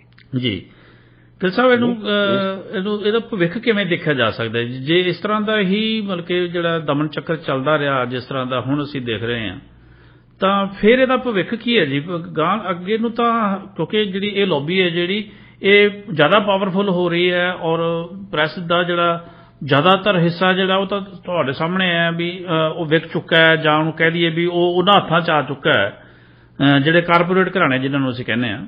ਨਹੀਂ, ਆਪਾਂ ਵਿਕ ਚੁੱਕਿਆ ਨਾ ਮਤਲਬ ਕਿ ਬੜਾ ਪੈਟੀ ਵਰਡ ਆ, ਬਲਕਿ ਇਹ ਹੈਗਾ ਵੀ ਜਿਹੜੀਆਂ ਕਿਉਂਕਿ ਕਿਸੇ ਅਖਬਾਰ ਜਾਂ ਕਿਸੇ ਅਦਾਰੇ ਨੂੰ ਚਲਾਉਣ ਲਈ ਜੀ ਐਡਵਰਟਾਈਜ਼ਮੈਂਟਸ ਦਾ ਤੇ ਕਮਰਸ਼ੀਅਲ ਐਡਵਰਟਾਈਜ਼ਮੈਂਟ ਦਾ ਬਹੁਤ ਵੱਡਾ ਯੋਗਦਾਨ ਹੁੰਦਾ, ਉਹ ਸੋਰਸ ਆਫ ਇਨਕਮ ਆ। ਜੀ ਜੀ ਜੀ ਜੀ, ਉਹਦੇ ਰਾਹੀਂ ਉਹਨਾਂ ਨੇ ਆਪਣੇ ਅਦਾਰੇ ਫਲੋਟ ਰੱਖਣੇ ਨੇ। ਜੀ, ਜਿਹੜੀ ਪ੍ਰੈਜ਼ੈਂਟ ਇੰਡੀਅਨ ਗਵਰਨਮੈਂਟ ਹੈ ਇਹ ਹਰ ਸਾਲ ਜੀ 5 ਬਿਲੀਅਨ ਜੀ ਜੀ ਯੂਰੋਸ 5 ਬਿਲੀਅਨ ਯੂਰੋ ਜਿਹੜੇ ਹੈਗੇ ਜੀ ਜੀ ਜੀ 130 ਬਿਲੀਅਨ ਇੰਡੀਅਨ ਰੁਪਇਆ ਬਣਦਾ ਜੀ, ਇਹ ਪ੍ਰੈਸ ਤੇ ਖਰਚਦੀ ਆ ਐਡਵਰਟਾਈਜ਼ਮੈਂਟਸ ਤੇ। ਜੀ ਜੀ ਜੀ, ਉਹਦੇ ਚੋਂ ਕਿੰਨਾ ਸ਼ੇਅਰ ਕਿਹਨੂੰ ਜਾਣਾ, ਕਿੰਨਾ ਕਿਹਨੂੰ ਜਾਣਾ, ਜਿਹੜੇ ਇਹਨਾਂ ਦਾ ਸੱਚ ਨੂੰ ਸੱਚਾਈ ਮੰਨਦੇ ਨੇ ਜੀ, ਦੇ get the maximum share of advertisement. ਜੀ ਜੀ ਜੀ, ਜਿਹਦੇ ਨਾਲ ਉਹ ਅਦਾਰੇ ਪ੍ਰਫੁੱਲਤ ਨੇ।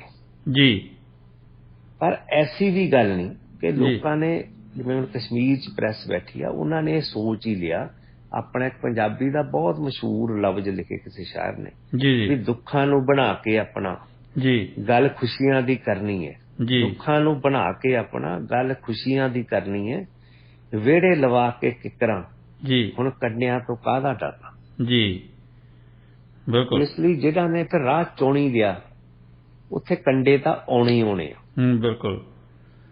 ਇਸ ਕਰਕੇ ਪੱਤਰਕਾਰੀ ਦਾ ਜਿਹੜਾ ਸੰਦਰਭ ਆ ਭਾਰਤ ਦੇ ਵਿੱਚ, ਉਹ ਬੜੀਆਂ ਮੁਸ਼ਕਲਾਂ ਦਾ ਸਾਹਮਣਾ ਕਰ ਰਿਹਾ। ਖਾਸ ਕਰਕੇ ਮੈਂ ਜਿਹੜਾ ਮੈਂ ਸ਼ਬਦ ਦੀ ਵਰਤੋਂ ਕੀਤੀ ਸੀ ਨਾ ਵਿਕ ਚੁੱਕੇ ਵਾਲੀ ਦੀ, ਕਿਉਂਕਿ ਮੈਂ ਹੁਣ 30 ਸਾਲ ਪੱਤਰਕਾਰਤਾ ਕੀਤੀ ਹੈ ਪੰਜਾਬ ਦੇ ਵਿੱਚ, ਔਰ ਮੈਨੂੰ ਨਹੀਂ ਲੱਗਦਾ ਵੀ ਜੇ ਤੁਸੀਂ ਪੱਤਰਕਾਰਤਾ ਕਰਦੇ ਹੋ ਤਾਂ ਤੁਸੀਂ ਇੰਨੇ ਜ਼ਿਆਦਾ ਅਮੀਰ ਹੋ ਸਕਦੇ ਹੋ ਕਿ ਤੁਹਾਨੂੰ ਹੋਰ ਕੋਈ ਕਾਰੋਬਾਰ ਕਰਨ ਦੀ ਲੋੜ ਨਾ ਹੋਵੇ ਜੇ ਤੁਸੀਂ ਪੱਤਰਕਾਰਤਾ ਕਰਨੀ ਹੈ ਤਾਂ। ਜੇ ਤੁਸੀਂ ਵਪਾਰ ਦੇ ਰੂਪ 'ਚ ਕਰਨਾ ਹੈ ਤਾਂ ਤੁਸੀਂ ਜੋ ਮਰਜ਼ੀ ਕਰ ਲਓ, ਜਿੰਨਾ ਮਰਜ਼ੀ ਪੈਸਾ ਕਮਾ ਲਓ, ਇਹਦੇ 'ਚ ਪੈਸਾ ਵੀ ਬਹੁਤ ਹੈ ਜੀ। ਔਰ ਅਸੀਂ ਦੇਖ ਰਹੇ ਹਾਂ ਵੀ ਜਿਹੜੇ ਸਾਡੇ ਹੁਣ ਦੇ ਜਿਹੜੇ ਪੱਤਰਕਾਰ ਨੇ, ਜਿਹੜੇ ਹੁਣ ਸਾਡੇ ਐਂਕਰ ਬਣ ਕੇ ਜਿਹੜੇ ਸਾਨੂੰ ਸ਼ੀਸ਼ੇ ਵਿਖਾ ਰਹੇ ਹੈ, ਜਿਹੜੇ ਸਾਨੂੰ ਰਸਤੇ ਵਿਖਾ ਰਹੇ ਹੈ, ਉਹ ਬੰਦਿਆਂ ਦੀਆਂ ਜਿਹੜੀਆਂ ਜਾਇਦਾਦਾਂ ਦਾ ਤੁਸੀਂ ਜਦੋਂ ਵੇਰਵੇ ਪੜ੍ਹਦੇ ਹੋ ਉਦੋਂ ਸਾਨੂੰ ਹੈਰਾਨੀ ਹੁੰਦੀ ਹੈ ਵੀ ਪੱਤਰਕਾਰਤਾ ਇੰਨੀ ਜਿਹੜੀ ਹੈ, ਇੱਕ 50-60 ਹਜ਼ਾਰ ਜਾਂ ਲੱਖ ਰੁਪਈਆ ਮਹੀਨਾ ਤਨਖਾਹ ਲੈਣ ਵਾਲਾ ਬੰਦਾ ਉਹ ਹਜ਼ਾਰਾਂ ਕਰੋੜ ਦਾ ਮਾਲਕ ਕਿਵੇਂ ਬਣਦਾ ਜੀ? ਮਤਲਬ ਉਹਨਾਂ ਨੇ ਕੰਪਰੋਮਾਈਜ਼ ਕੀਤੇ। ਆਪਾਂ ਵਿਕਣ ਨਾਲੋਂ ਇਹ ਕਹਿ ਲਈ ਵੀ ਕੰਪਰੋਮਾਈਜ਼ਿੰਗ ਪ੍ਰੈਸ ਦਾ ਐਟੀਟਿਊਡ ਜੀ, ਵੀ 2 ਕਦਮ ਅਸੀਂ ਚੱਲਦੇ ਹਾਂ, 2 ਤੁਸੀਂ ਚੱਲੋ, ਮਿਲ ਕੇ ਆਪਣੇ ਨਾ 2 ਦੀ ਥਾਂ ਤੇ 5 ਹੋ ਜਾਣਗੇ ਜੀ। ਮਤਲਬ ਕਿ ਹੁਣੇ ਤਾਂ 4 ਚਾਹੀਦੇ, ਉਹ 5 ਹੋ ਜਾਂਦੇ, 5 ਤੋਂ ਕਈ ਵਾਰ 10 ਵੀ ਹੋ ਜਾਂਦੇ ਆ। ਬਿਲਕੁਲ ਬਿਲਕੁਲ। ਇਸ ਕਰਕੇ ਹੈਗਾ, ਪਰ ਹਜੇ ਵੀ ਜਿਵੇਂ ਪੰਜਾਬੀ ਟ੍ਰਿਬਿਊਨ ਸਵਰਾਜ ਵੀਰ ਹੈਗਾ, ਬੜਾ ਵਧੀਆ ਲਿਖਦੇ ਨੇ, ਵੇ ਹੈਡ ਆਫ ਅਜੀਤ ਜੀ। ਜੀ, ਜਿਵੇਂ ਅਜੀਤ ਨੂੰ ਮੰਨਦੇ ਸੀ ਵੀ ਸ਼ਾਇਦ ਇਹ ਪੰਥਕ ਲੀਹਾਂ ਤੇ ਚੱਲਣ ਵਾਲਾ ਅਖਬਾਰ ਆ ਜੀ, ਪਰ ਹੌਲੀ ਹੌਲੀ ਕਮਰਸ਼ੀਅਲ ਵਪਾਰਕ ਲੀਹਾਂ ਤੇ ਆ ਗਿਆ ਜੀ। ਉਹ ਤਾਂ ਸਾਹਮਣੇ ਆਏ, ਇੱਥੇ ਪੰਜਾਬੀ ਪ੍ਰੈਸ ਦਾ ਅਲੰਬਰਦਾਰ ਹੋਣਾ ਚਾਹੀਦਾ ਸ਼੍ਰੋਮਣੀ ਗੁਰਦੁਆਰਾ ਪ੍ਰਬੰਧਕ ਕਮੇਟੀ ਜੀ, ਜਿਨ੍ਹਾਂ ਨੇ ਇਸ ਐਸਪੈਕਟ ਵੱਲ ਦੇਖਿਆ ਨਹੀਂ। ਹੁਣ ਜਦ ਦਾ ਪੀਟੀਸੀ ਨਿਊਜ਼ ਦਾ ਇਸ਼ੂ ਆਇਆ ਜੀ, ਬਈ ਉਸ ਕਾਰੋਬਾਰ ਦੇ ਵਿੱਚ there is something ਫਿਸ਼ੀ is going on, ਉਸ ਕੰਟਰੈਕਟ ਬਾਰੇ ਵੀ ਸਵਾਲ ਉੱਠੇ ਨੇ। ਇਵਨ ਅਕਾਲ ਤਖਤ ਸਾਹਿਬ ਦੇ ਜਥੇਦਾਰ ਨੇ ਸਵਾਲ ਉਠਾਏ ਨੇ ਜੀ।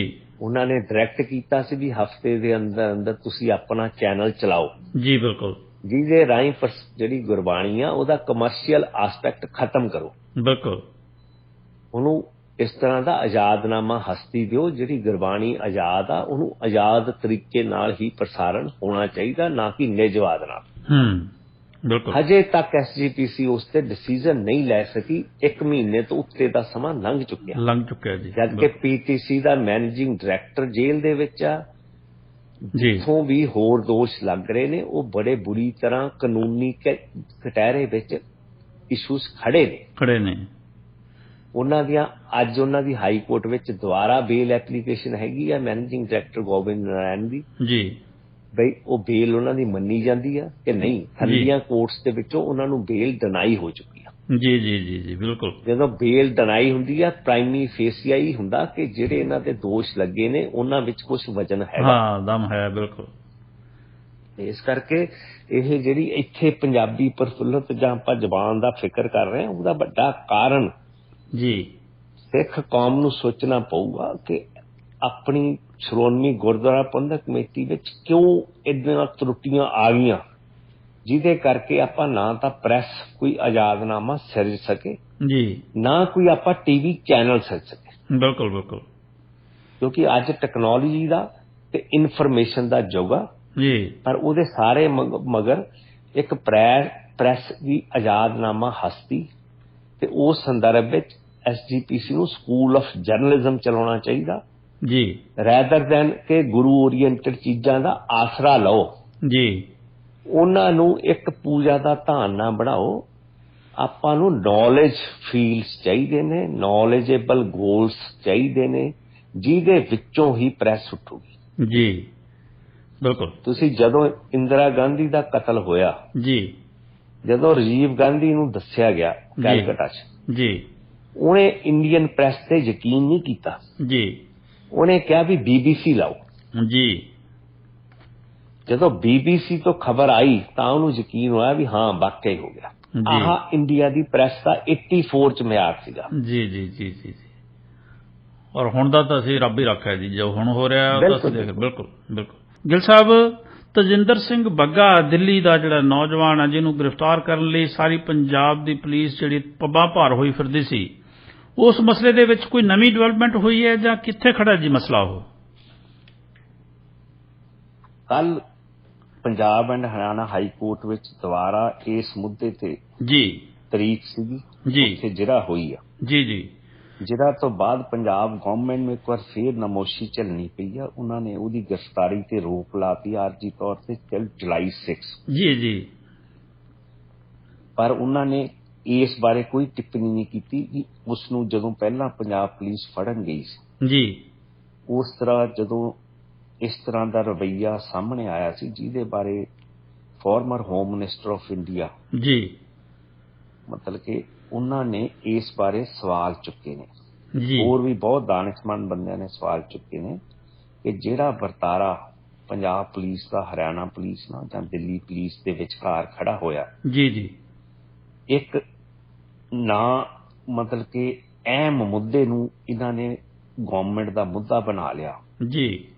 ਉਸ ਬਾਰੇ ਜਿਹੜੀ ਇੰਡੀਆ ਦਾ ਫੈਡਰਲਿਜ਼ਮ ਦਾ ਸਟਰਕਚਰ ਆ ਜੀ, ਉਸ ਦੇ ਵੀ ਤਾਣੇ ਬਾਣੇ ਤੇ ਕਿੰਤੂ ਉੱਠਿਆ ਜੀ, ਕਿਉਂਕਿ ਇਸ ਤਰ੍ਹਾਂ ਦੇ ਇਨਸੀਡੈਂਟਸ ਦੇ ਕਰਕੇ ਹੀ ਜੀ ਕੱਲ ਜੀ ਰਾਜਸਥਾਨ ਦੀ ਹਾਈ ਕੋਰਟ ਨੇ ਜੀ, ਜੈਪੁਰ ਦੀ ਹਾਈ ਕੋਰਟ ਨੇ ਇੱਕ ਸਿੱਖ ਨੌਜਵਾਨ ਦੀ ਨੂੰ ਜਿਵੇਂ ਪੰਜਾਬ ਪੁਲਿਸ ਚੱਕ ਕੇ ਲੈ ਕੇ ਆਈ ਆ ਮਾਰਚ 7 ਨੂੰ ਜੀ ਕੋਟਾ ਰਾਜਸਥਾਨ ਤੋਂ ਜੀ ਕਿਸੇ ਡਰੱਗ ਦੇ ਮਾਮਲੇ ਵਿੱਚ, ਉਹਦੇ ਬਾਰੇ 14 ਪੁਲਿਸ ਆਫੀਸਰਸ ਜੀ, ਉਹਨਾਂ ਵਿੱਚ ਇੱਕ DSP ਵੀ ਆ, ਇੰਸਪੈਕਟਰ ਵੀ ਆ ਹੁਸ਼ਿਆਰਪੁਰ ਦਾ ਜੀ, ਉਹਨਾਂ ਤੇ ਕਿਡਨੈਪਿੰਗ ਦਾ ਪਰਚਾ ਦਰਜ ਹੋਇਆ ਜੀ। ਉਸ ਨਾਲ ਪਹਿਲਾਂ ਪੰਜਾਬ ਪੁਲਿਸ ਇਦਾਂ ਦੇ ਕੰਮ ਕਰਦੀ ਰਹੀ ਆ, ਆਪਣੀ ਮਨ ਮਰਜ਼ੀ ਅਨੁਸਾਰ ਜਿੱਥੋਂ ਚਾਹਿਆ ਬੰਦਾ ਚੱਕ ਕੇ ਲਿਆਂਦਾ ਜੀ, ਉਹਦੀ ਚੱਕਣਾ ਕਿਤੋਂ ਆ, ਫੜਾਈ ਕਿਤੋਂ ਕਰਨੀ। ਕਈ ਥਾਵਾਂ ਤੇ ਇਹਨਾਂ ਨੇ ਜਾ ਕੇ ਦੂਸਰੀ ਸਟੇਟ 'ਚ ਪੁਲਿਸ ਮੁਕਾਬਲੇ ਵੀ ਕੀਤੇ ਜਿਹਦੇ ਕਰਕੇ ਸਰਟਨ ਪੰਜਾਬ ਪੁਲਿਸ ਆਫੀਸਰਸ ਫੜੇ ਵੀ ਗਏ ਸੀ, ਸਜ਼ਾਵਾਂ ਵੀ ਹੋਈਆਂ ਸੀ, ਪਰ ਉਹਨਾਂ ਨੂੰ ਫਿਰ ਜਿਹੜੀਆਂ ਪੋਲੀਟੀਕਲ ਪਾਵਰ ਸੀਗੀਆਂ ਪੰਜਾਬ 'ਚ ਉਹ ਉਹਨਾਂ ਨੂੰ ਛੁਡਾ ਕੇ ਲੈ ਕੇ ਆਈਆਂ ਜੀ। ਸ਼ਹੀਦ ਭਗਤ ਸਿੰਘ ਨੇ ਆਪਣੀ ਕੋਰਟ ਵਿੱਚ ਡਿਊਰਿੰਗ ਹਿਸ ਟਰਾਇਲ ਜੀ, ਉਹਨੇ ਇੱਕ ਬੜੀ ਅਗਰੈਸਿਵ ਸਟੇਟਮੈਂਟ ਦਿੱਤੀ ਸੀ ਜੀ ਕਿ ਫੋਰਸ ਜਿਹੜੀ ਤਾਕਤ ਆ ਜੀ, ਜਦੋਂ ਉਹਨੂੰ ਅਗਰੈਸਿਵਲੀ ਤੇ ਮਤਲਬ ਕਿ ਲੀਹਾਂ ਤੋਂ ਉਤਰ ਕੇ ਵਰਤੋਂਗੇ ਜੀ ਤਾਂ ਉਸ ਪਾਵਰ ਨੂੰ ਵਾਇਲੈਂਸ ਕਿਹਾ ਜਾਂਦਾ, ਹਿੰਸਾ ਕਿਹਾ ਜਾਂਦਾ। ਬਿਲਕੁਲ ਬਿਲਕੁਲ। ਜੇ ਉਹਨੂੰ ਕਿਸੇ ਲੈਜੀਟੀਮੇਟ ਰੀਜ਼ਨਸ ਲਈ ਵਰਤੋਂਗੇ ਜੀ ਤਾਂ ਹੀ ਉਹਨੂੰ ਕੋਈ ਜਿਹੜੀ ਹੈਗੀ ਆ ਮੋਰਲ ਜਸਟੀਫਿਕੇਸ਼ਨ ਮਿਲੂ। ਬਿਲਕੁਲ ਬਿਲਕੁਲ। ਜਿਹੜਾ ਤਜਿੰਦਰ ਬੱਗੇ ਦਾ ਕੇਸ ਆ ਉਹ ਭਾਰਤੀ ਜਨਤਾ ਪਾਰਟੀ ਦੇ ਯੁਵਾ ਮੋਰਚਾ ਦਾ ਨੈਸ਼ਨਲ ਸੈਕਟਰੀ ਆ ਜੀ, ਉਹਦੇ ਤੇ ਪਹਿਲੇ ਵੀ ਅਨੇਕਾਂ ਜਿਹੜੇ ਸੀਗੇ ਕਿ ਉਹ ਆਪਣੇ ਦਾਇਰੇ ਤੋਂ ਬਾਹਰ ਨਿਕਲ ਕੇ ਬਿਆਨਬਾਜ਼ੀ ਕਰਦਾ ਜੀ, ਕਿਸੇ ਨਾਮੀ ਸ਼ਖਸੀਅਤਾਂ ਤੇ ਉਹ ਪਰਸਨਲ ਅਟੈਕਸ ਕਰਦਾ, ਵਰਬਲੀ ਵੀ ਕਰਦਾ, ਫਿਜ਼ੀਕਲੀ ਵੀ ਕਰਦਾ ਹੈ। ਹੁਣ ਵੀ ਉਹ ਕਹਿੰਦੇ ਵੀ ਉਹਦੀ ਜ਼ਿੰਦਗੀ ਦਾ ਮੋਟਿਵ ਜਿਹੜਾ ਹੈਗਾ, ਉਹਨੇ ਜਿਹੜੇ ਕਿਸੇ ਕਵੀ ਨੇ ਤਾਂ ਕਿਸੇ ਹੋਰ ਸੰਦਰਭ ਵਿੱਚ ਉਹ ਲਾਈਨਾਂ ਲਿਖੀਆਂ ਸੀਗੀਆਂ ਜੀ, ਪਰ ਉਹ ਆਪਣੇ ਤੇਂਦਰ ਬੱਗਾ ਜਿਹੜਾ ਉਹਦਾ ਇੱਕ ਬਣਿਆ ਹੋਇਆ ਟ੍ਰੇਡਮਾਰਕ ਜੀ, ਉਹਨੂੰ ਅੱਗੇ ਲਿਜਾਣ ਲਈ ਵਰਤਦਾ ਵੀ ਕਿਉਂ ਡਰੇ ਜ਼ਿੰਦਗੀ ਸੇ ਜੀ, ਕਿਆ ਹੋਗਾ ਜੀ, ਔਰ ਨਹੀਂ ਤਾਂ ਕੁਛ ਤਜਰਬਾ ਹੋਗਾ ਜੀ। ਇਹ ਉਹ ਲੋਕ ਨੇ ਜਿਹੜੇ ਆਪਣੀ ਜ਼ਿੰਦਗੀ ਦੀਆਂ ਦਾਇਰਾ ਟੱਪ ਕੇ ਜੀ ਦੂਜੇ ਲੋਕਾਂ ਨੂੰ ਮਤਲਬ ਕਿ ਸਮਾਜਿਕ ਪੱਧਰ ਤੋਂ ਲੈ ਕੇ ਜੀ ਉਸ ਤਰ੍ਹਾਂ ਦੀਆਂ ਟਿੱਪਣੀਆਂ ਕਰਦੇ ਨੇ, ਜਿਹੜਾ ਕਿ ਪੋਲੀਟੀਕਲ ਵੈਸੇ ਹੀ ਨੈਰੇਟਿਵ ਅੱਜ ਇੰਡੀਆ ਵਿੱਚ ਬਣ ਚੁੱਕਿਆ ਇੰਡੀਅਨ ਪੋਲਿਟਿਕਸ ਜੀ। ਉਹਦੇ ਕਰਕੇ ਜਦੋਂ ਇਲੈਕਸ਼ਨਸ ਹੁੰਦੀਆਂ ਨੇ ਜਾਂ ਕੋਈ ਹੋਰ ਹੁੰਦਾ ਨੇ, ਬੜੇ ਲੋਕੀ ਮਾੜੇ ਅੱਖਰ ਇੱਕ ਦੂਜੇ ਦੀ ਸ਼ਖਸੀਅਤ ਬਾਰੇ ਵਰਤਦੇ ਨੇ ਜੀ। ਇਸੇ ਤਰ੍ਹਾਂ ਤਜਿੰਦਰ ਬੱਗੇ ਨੇ ਜਿਹੜਾ ਪ੍ਰੈਜ਼ੈਂਟ ਦਿੱਲੀ ਦਾ ਚੀਫ ਮਿਨਿਸਟਰ ਅਰਵਿੰਦ ਕੇਜਰੀਵਾਲ ਜੀ, ਉਦੋਂ ਕਸ਼ਮੀਰ ਫਾਈਲਸ ਦੇ ਮੁੱਦੇ ਦੇ ਬਾਰੇ ਜਿਹੜੇ ਉਹਨੇ ਆਪਣੇ ਵਿਚਾਰ ਰੱਖੇ C S chief minister Delhi ਜੀ, ਉਹਨੂੰ ਲੈ ਕੇ ਇਹਨਾਂ ਨੇ ਬੜੀ ਭੱਦੀ ਸ਼ਬਦਾਵਲੀ ਉਹਦੇ ਖਿਲਾਫ ਵਰਤੀ ਜੀ। ਉਹਦਾ ਲੀਡਰ ਤਜਿੰਦਰ ਬੱਗਾ ਸੀ ਜੀ, ਪਰ ਕਿਉਂਕਿ ਦਿੱਲੀ ਵਿੱਚ ਇੱਕ ਦਿੱਲੀ ਦਾ ਨਾਗਰਿਕ ਦਿੱਲੀ ਦੇ ਚੀਫ ਮਿਨਿਸਟਰ ਬਾਰੇ ਟਿੱਪਣੀ ਕਰ ਰਿਹਾ ਜੀ, ਪਰ ਉਸ ਟਿੱਪਣੀ ਨੂੰ ਜਦੋਂ ਟਿੱਪਣੀ ਹੋਈ ਉਦੋਂ ਤਾਂ ਅਰਵਿੰਦ ਕੇਜਰੀਵਾਲ ਜਾਂ ਉਹਦੇ ਜਿਹੜੇ ਨਾਲ ਬੰਦੇ ਸੀ ਉਹ ਬੋਲੇ ਜੀ। ਉਸ ਤੋਂ ਬਾਅਦ ਜਦੋਂ ਪੰਜਾਬ ਵਿੱਚ ਇਹਨਾਂ ਦੀ ਗਵਰਨਮੈਂਟ ਆਈ ਆ ਜੀ, ਉਦੋਂ ਇਹਨਾਂ ਨੇ ਉਸ ਟਿੱਪਣੀ ਨੂੰ ਅੱਗੇ ਤੋਰਦਿਆਂ ਇੱਥੇ ਜਿਹੜਾ ਇੱਕ ਸਿਵਿਲਿਟੀ ਦਾ ਕੁਐਸਚਨ ਸੀਗਾ ਜੀ, ਇੱਕ ਤੁਹਾਡੀ ਮੋਡੈਸਟੀ ਦਾ ਕੁਐਸਚਨ ਸੀਗਾ ਜੀ, ਉਸ ਨੂੰ ਇਹਨਾਂ ਨੇ ਕ੍ਰਿਮੀਨਲ ਇੰਟੈਂਟ ਦੇ ਕੇ ਮੋਹਾਲੀ 'ਚ ਕੇਸ ਰਜਿਸਟਰ ਕੀਤਾ ਜੀ। ਉਸ ਕੇਸ ਨੂੰ ਅਗਰੈਸਿਵਲੀ ਪੰਜਾਬ ਗਵਰਨਮੈਂਟ ਨੇ ਫੋਲੋ ਕੀਤਾ, ਆਪਣੀ ਪੰਜਾਬ ਪੁਲਿਸ ਨੂੰ ਅਗਰੈਸਿਵ ਵਾਇਲੈਂਸ ਲਈ ਵਰਤਣ ਦੀ ਕੋਸ਼ਿਸ਼ ਕੀਤੀ ਜੀ, ਜਿਹਦੇ ਕਰਕੇ ਇਹਨਾਂ ਨੂੰ ਹਰਿਆਣੇ ਵਿੱਚ ਆ ਕੇ ਹਰਿਆਣੇ ਪੁਲਿਸ ਨਾਲ ਇੱਥੋਂ ਤੱਕ ਦੀ ਰਿਪੋਰਟਸ ਨੇ ਕਿ ਇਹਨਾਂ ਨੂੰ ਆਪਣੇ ਹਥਿਆਰ ਵੀ ਇੱਕ ਦੂਜੇ ਦੇ ਸਿਰ ਤੇ ਲਾਉਣੇ ਪਏ ਜੀ। ਉਸ ਦੇ ਬਾਵਜੂਦ ਵੀ ਪੰਜਾਬ ਪੁਲਿਸ ਦਾ ਡਿਪਟੀ ਸੁਪਰਡੈਂਟ ਪੁਲਿਸ ਜੀ ਦਿੱਲੀ ਦੇ ਥਾਣੇ ਵਿੱਚ ਡਿਟੇਨ ਕਰ ਲਿੱਤਾ ਗਿਆ ਜੀ। ਜਿਹੜੀ rest of the force Tajinder Bagga ਨੂੰ ਲੈ ਕੇ ਆ ਰਹੀ ਸੀ ਉਹਨਾਂ ਨੂੰ ਹਰਿਆਣੇ ਵਿੱਚ ਡਿਟੇਨ ਕਰਕੇ ਰੱਖਿਆ ਜੀ। ਫਿਰ ਇਹਨਾਂ ਦੀ ਕਸਟਡੀ ਚੋਂ ਅਨਲੌਫੁਲੀ ਜੀ, ਪਰ unlawfully according to Punjab government but lawfully according to Delhi police ਜਿਹੜੀ ਵਰਕ ਕਰ ਰਹੀ ਸੀ ਅੰਡਰ ਸੈਂਟਰ ਗਵਰਨਮੈਂਟ ਜੀ, ਉਹ ਤਜਿੰਦਰ ਬੱਗੇ ਨੂੰ ਛੁਡਾ ਕੇ ਲੈ ਕੇ ਗਏ ਜੀ। ਇਹ ਇਸ਼ੂ ਐਡਾ ਵੱਡਾ ਇਸ਼ੂ ਬਣਾਤਾ ਜੀ ਕਿ ਸ਼ਾਇਦ ਇਸ ਨਾਲ ਹੀ ਪੰਜਾਬ ਦਾ ਰੰਗ ਬਦਲਿਆ ਜਾਊਗਾ। ਬਿਲਕੁਲ। ਪੰਜਾਬ ਵਿੱਚ ਅੱਜ ਤੁਹਾਡੇ ਪਾਣੀ ਖੋਲੇ ਜੀ, ਤੁਹਾਡਾ ਚੰਡੀਗੜ੍ਹ ਇਹਨਾਂ ਨੇ ਖੋਇਆ। ਚੰਡੀਗੜ੍ਹ ਦਾ ਰੇਲਵੇ ਸਟੇਸ਼ਨ ਉਹ ਜਗ੍ਹਾ ਹੈਗੀ ਆ ਜੀ ਜਿੱਥੇ ਬਾਬਾ ਬੰਦਾ ਸਿੰਘ ਬਹਾਦਰ ਨੇ ਜੀ ਸਿੱਖ ਰਾਜ ਦੀ ਪਹਿਲੀ ਰਾਜਧਾਨੀ ਵਜੋਂ ਸਿਰਜਿਆ ਸੀ, ਲੋਹਗੜ੍ਹ ਜੀ। ਉਹ ਏਰੀਆ ਉੱਥੇ ਆਉਂਦਾ ਹੁਣ ਚੰਡੀਗੜ੍ਹ ਦੇ ਰੇਲਵੇ ਸਟੇਸ਼ਨ ਦੇ ਨੇ ਜੀ, ਜਿਹੜਾ ਚੰਡੀਗੜ੍ਹ ਤੋਂ ਪੰਜਾਬ ਅੱਜ ਵਾਂਝਾ ਬੈਠਾ ਜੀ। ਪਰ ਇਹਨਾਂ ਨੇ ਉਹ ਇਸ਼ੂ ਛੱਡ ਕੇ ਜੀ ਜੀ ਜੀ ਇੱਕ ਬੱਗਾ ਨੂੰ ਆਪਣਾ ਆਦੇਸ਼ ਬਣਾ ਲਿਆ। ਬਿਲਕੁਲ ਬਿਲਕੁਲ ਬਿਲਕੁਲ। ਉਹਦੇ ਲਈ ਅਟਾਰਨੀ ਜਨਰਲ ਪੰਜਾਬ ਦਾ ਐਡਵੋਕੇਟ ਜਨਰਲ ਜੀ, ਉਹ ਹੀਬੀਅਸ ਕਾਰਪਸ ਪਟੀਸ਼ਨਸ ਪਾਉਂਦਾ ਫਿਰਦਾ। ਆਪ ਇੱਥੇ ਬਗਰਾੜੀ ਦਾ ਇਸ਼ੂ ਖੜਾ, ਰਾਤ ਨੂੰ 1 ਵਜੇ ਦਰਵਾਜ਼ਾ ਖੜਕਾਉਂਦੇ ਹਾਈ ਕੋਰਟ ਦਾ। ਹਾਂ, ਸਿੱਖ ਕੌਮ ਦਾ ਗੁਰੂ ਗ੍ਰੰਥ ਸਾਹਿਬ ਜਿਹੜਾ ਗੁਰੂ ਆ ਸਾਡਾ ਹੀ ਨਹੀਂ ਦੁਨੀਆ ਮੰਨਦੀ ਹੈ, ਦੁਨੀਆ ਦੇ ਫਿਲਾਸਫਰ ਮੰਨਦੇ ਨੇ ਨਾਮ ਜੀ। ਉਹਨਾਂ ਦੇ ਸਾਡੇ ਅੰਗ ਅੰਗ ਮਿੱਟੀਆਂ 'ਚ ਰੋਲੇ ਜੀ। ਉਹ ਇਨਸਾਫ ਦੀ ਸਾਨੂੰ ਮਿਲਿਆ ਜੀ ਨਾ, ਹਜੇ ਮਿਲਣ ਦੀ ਆਸ ਲੱਗਦੀ ਆ ਜੀ। ਸਾਨੂੰ ਬੱਗੇ ਦਾ ਜਿਹੜਾ ਇਸ਼ੂ ਆ ਉਹ ਸਾਡੇ ਅੱਗੇ ਸਿਰਜਿਆ ਜਾ ਰਿਹਾ ਜੀ। ਤੁਹਾਡਾ ਇੰਟੈਲੀਜੈਂਸ ਹੈਡਕੁਆਟਰਸ ਅੰਡਰ ਥ੍ਰੈਟ ਆ ਜੀ, ਜਿਹਨੇ ਸੂਚਿਤ ਕਰਕੇ ਪੰਜਾਬ ਦੀ ਸੁਰੱਖਿਆ ਨੂੰ ਬਰਕਰਾਰ ਰੱਖਣਾ ਹੁੰਦਾ ਜੀ। ਬਿਲਕੁਲ।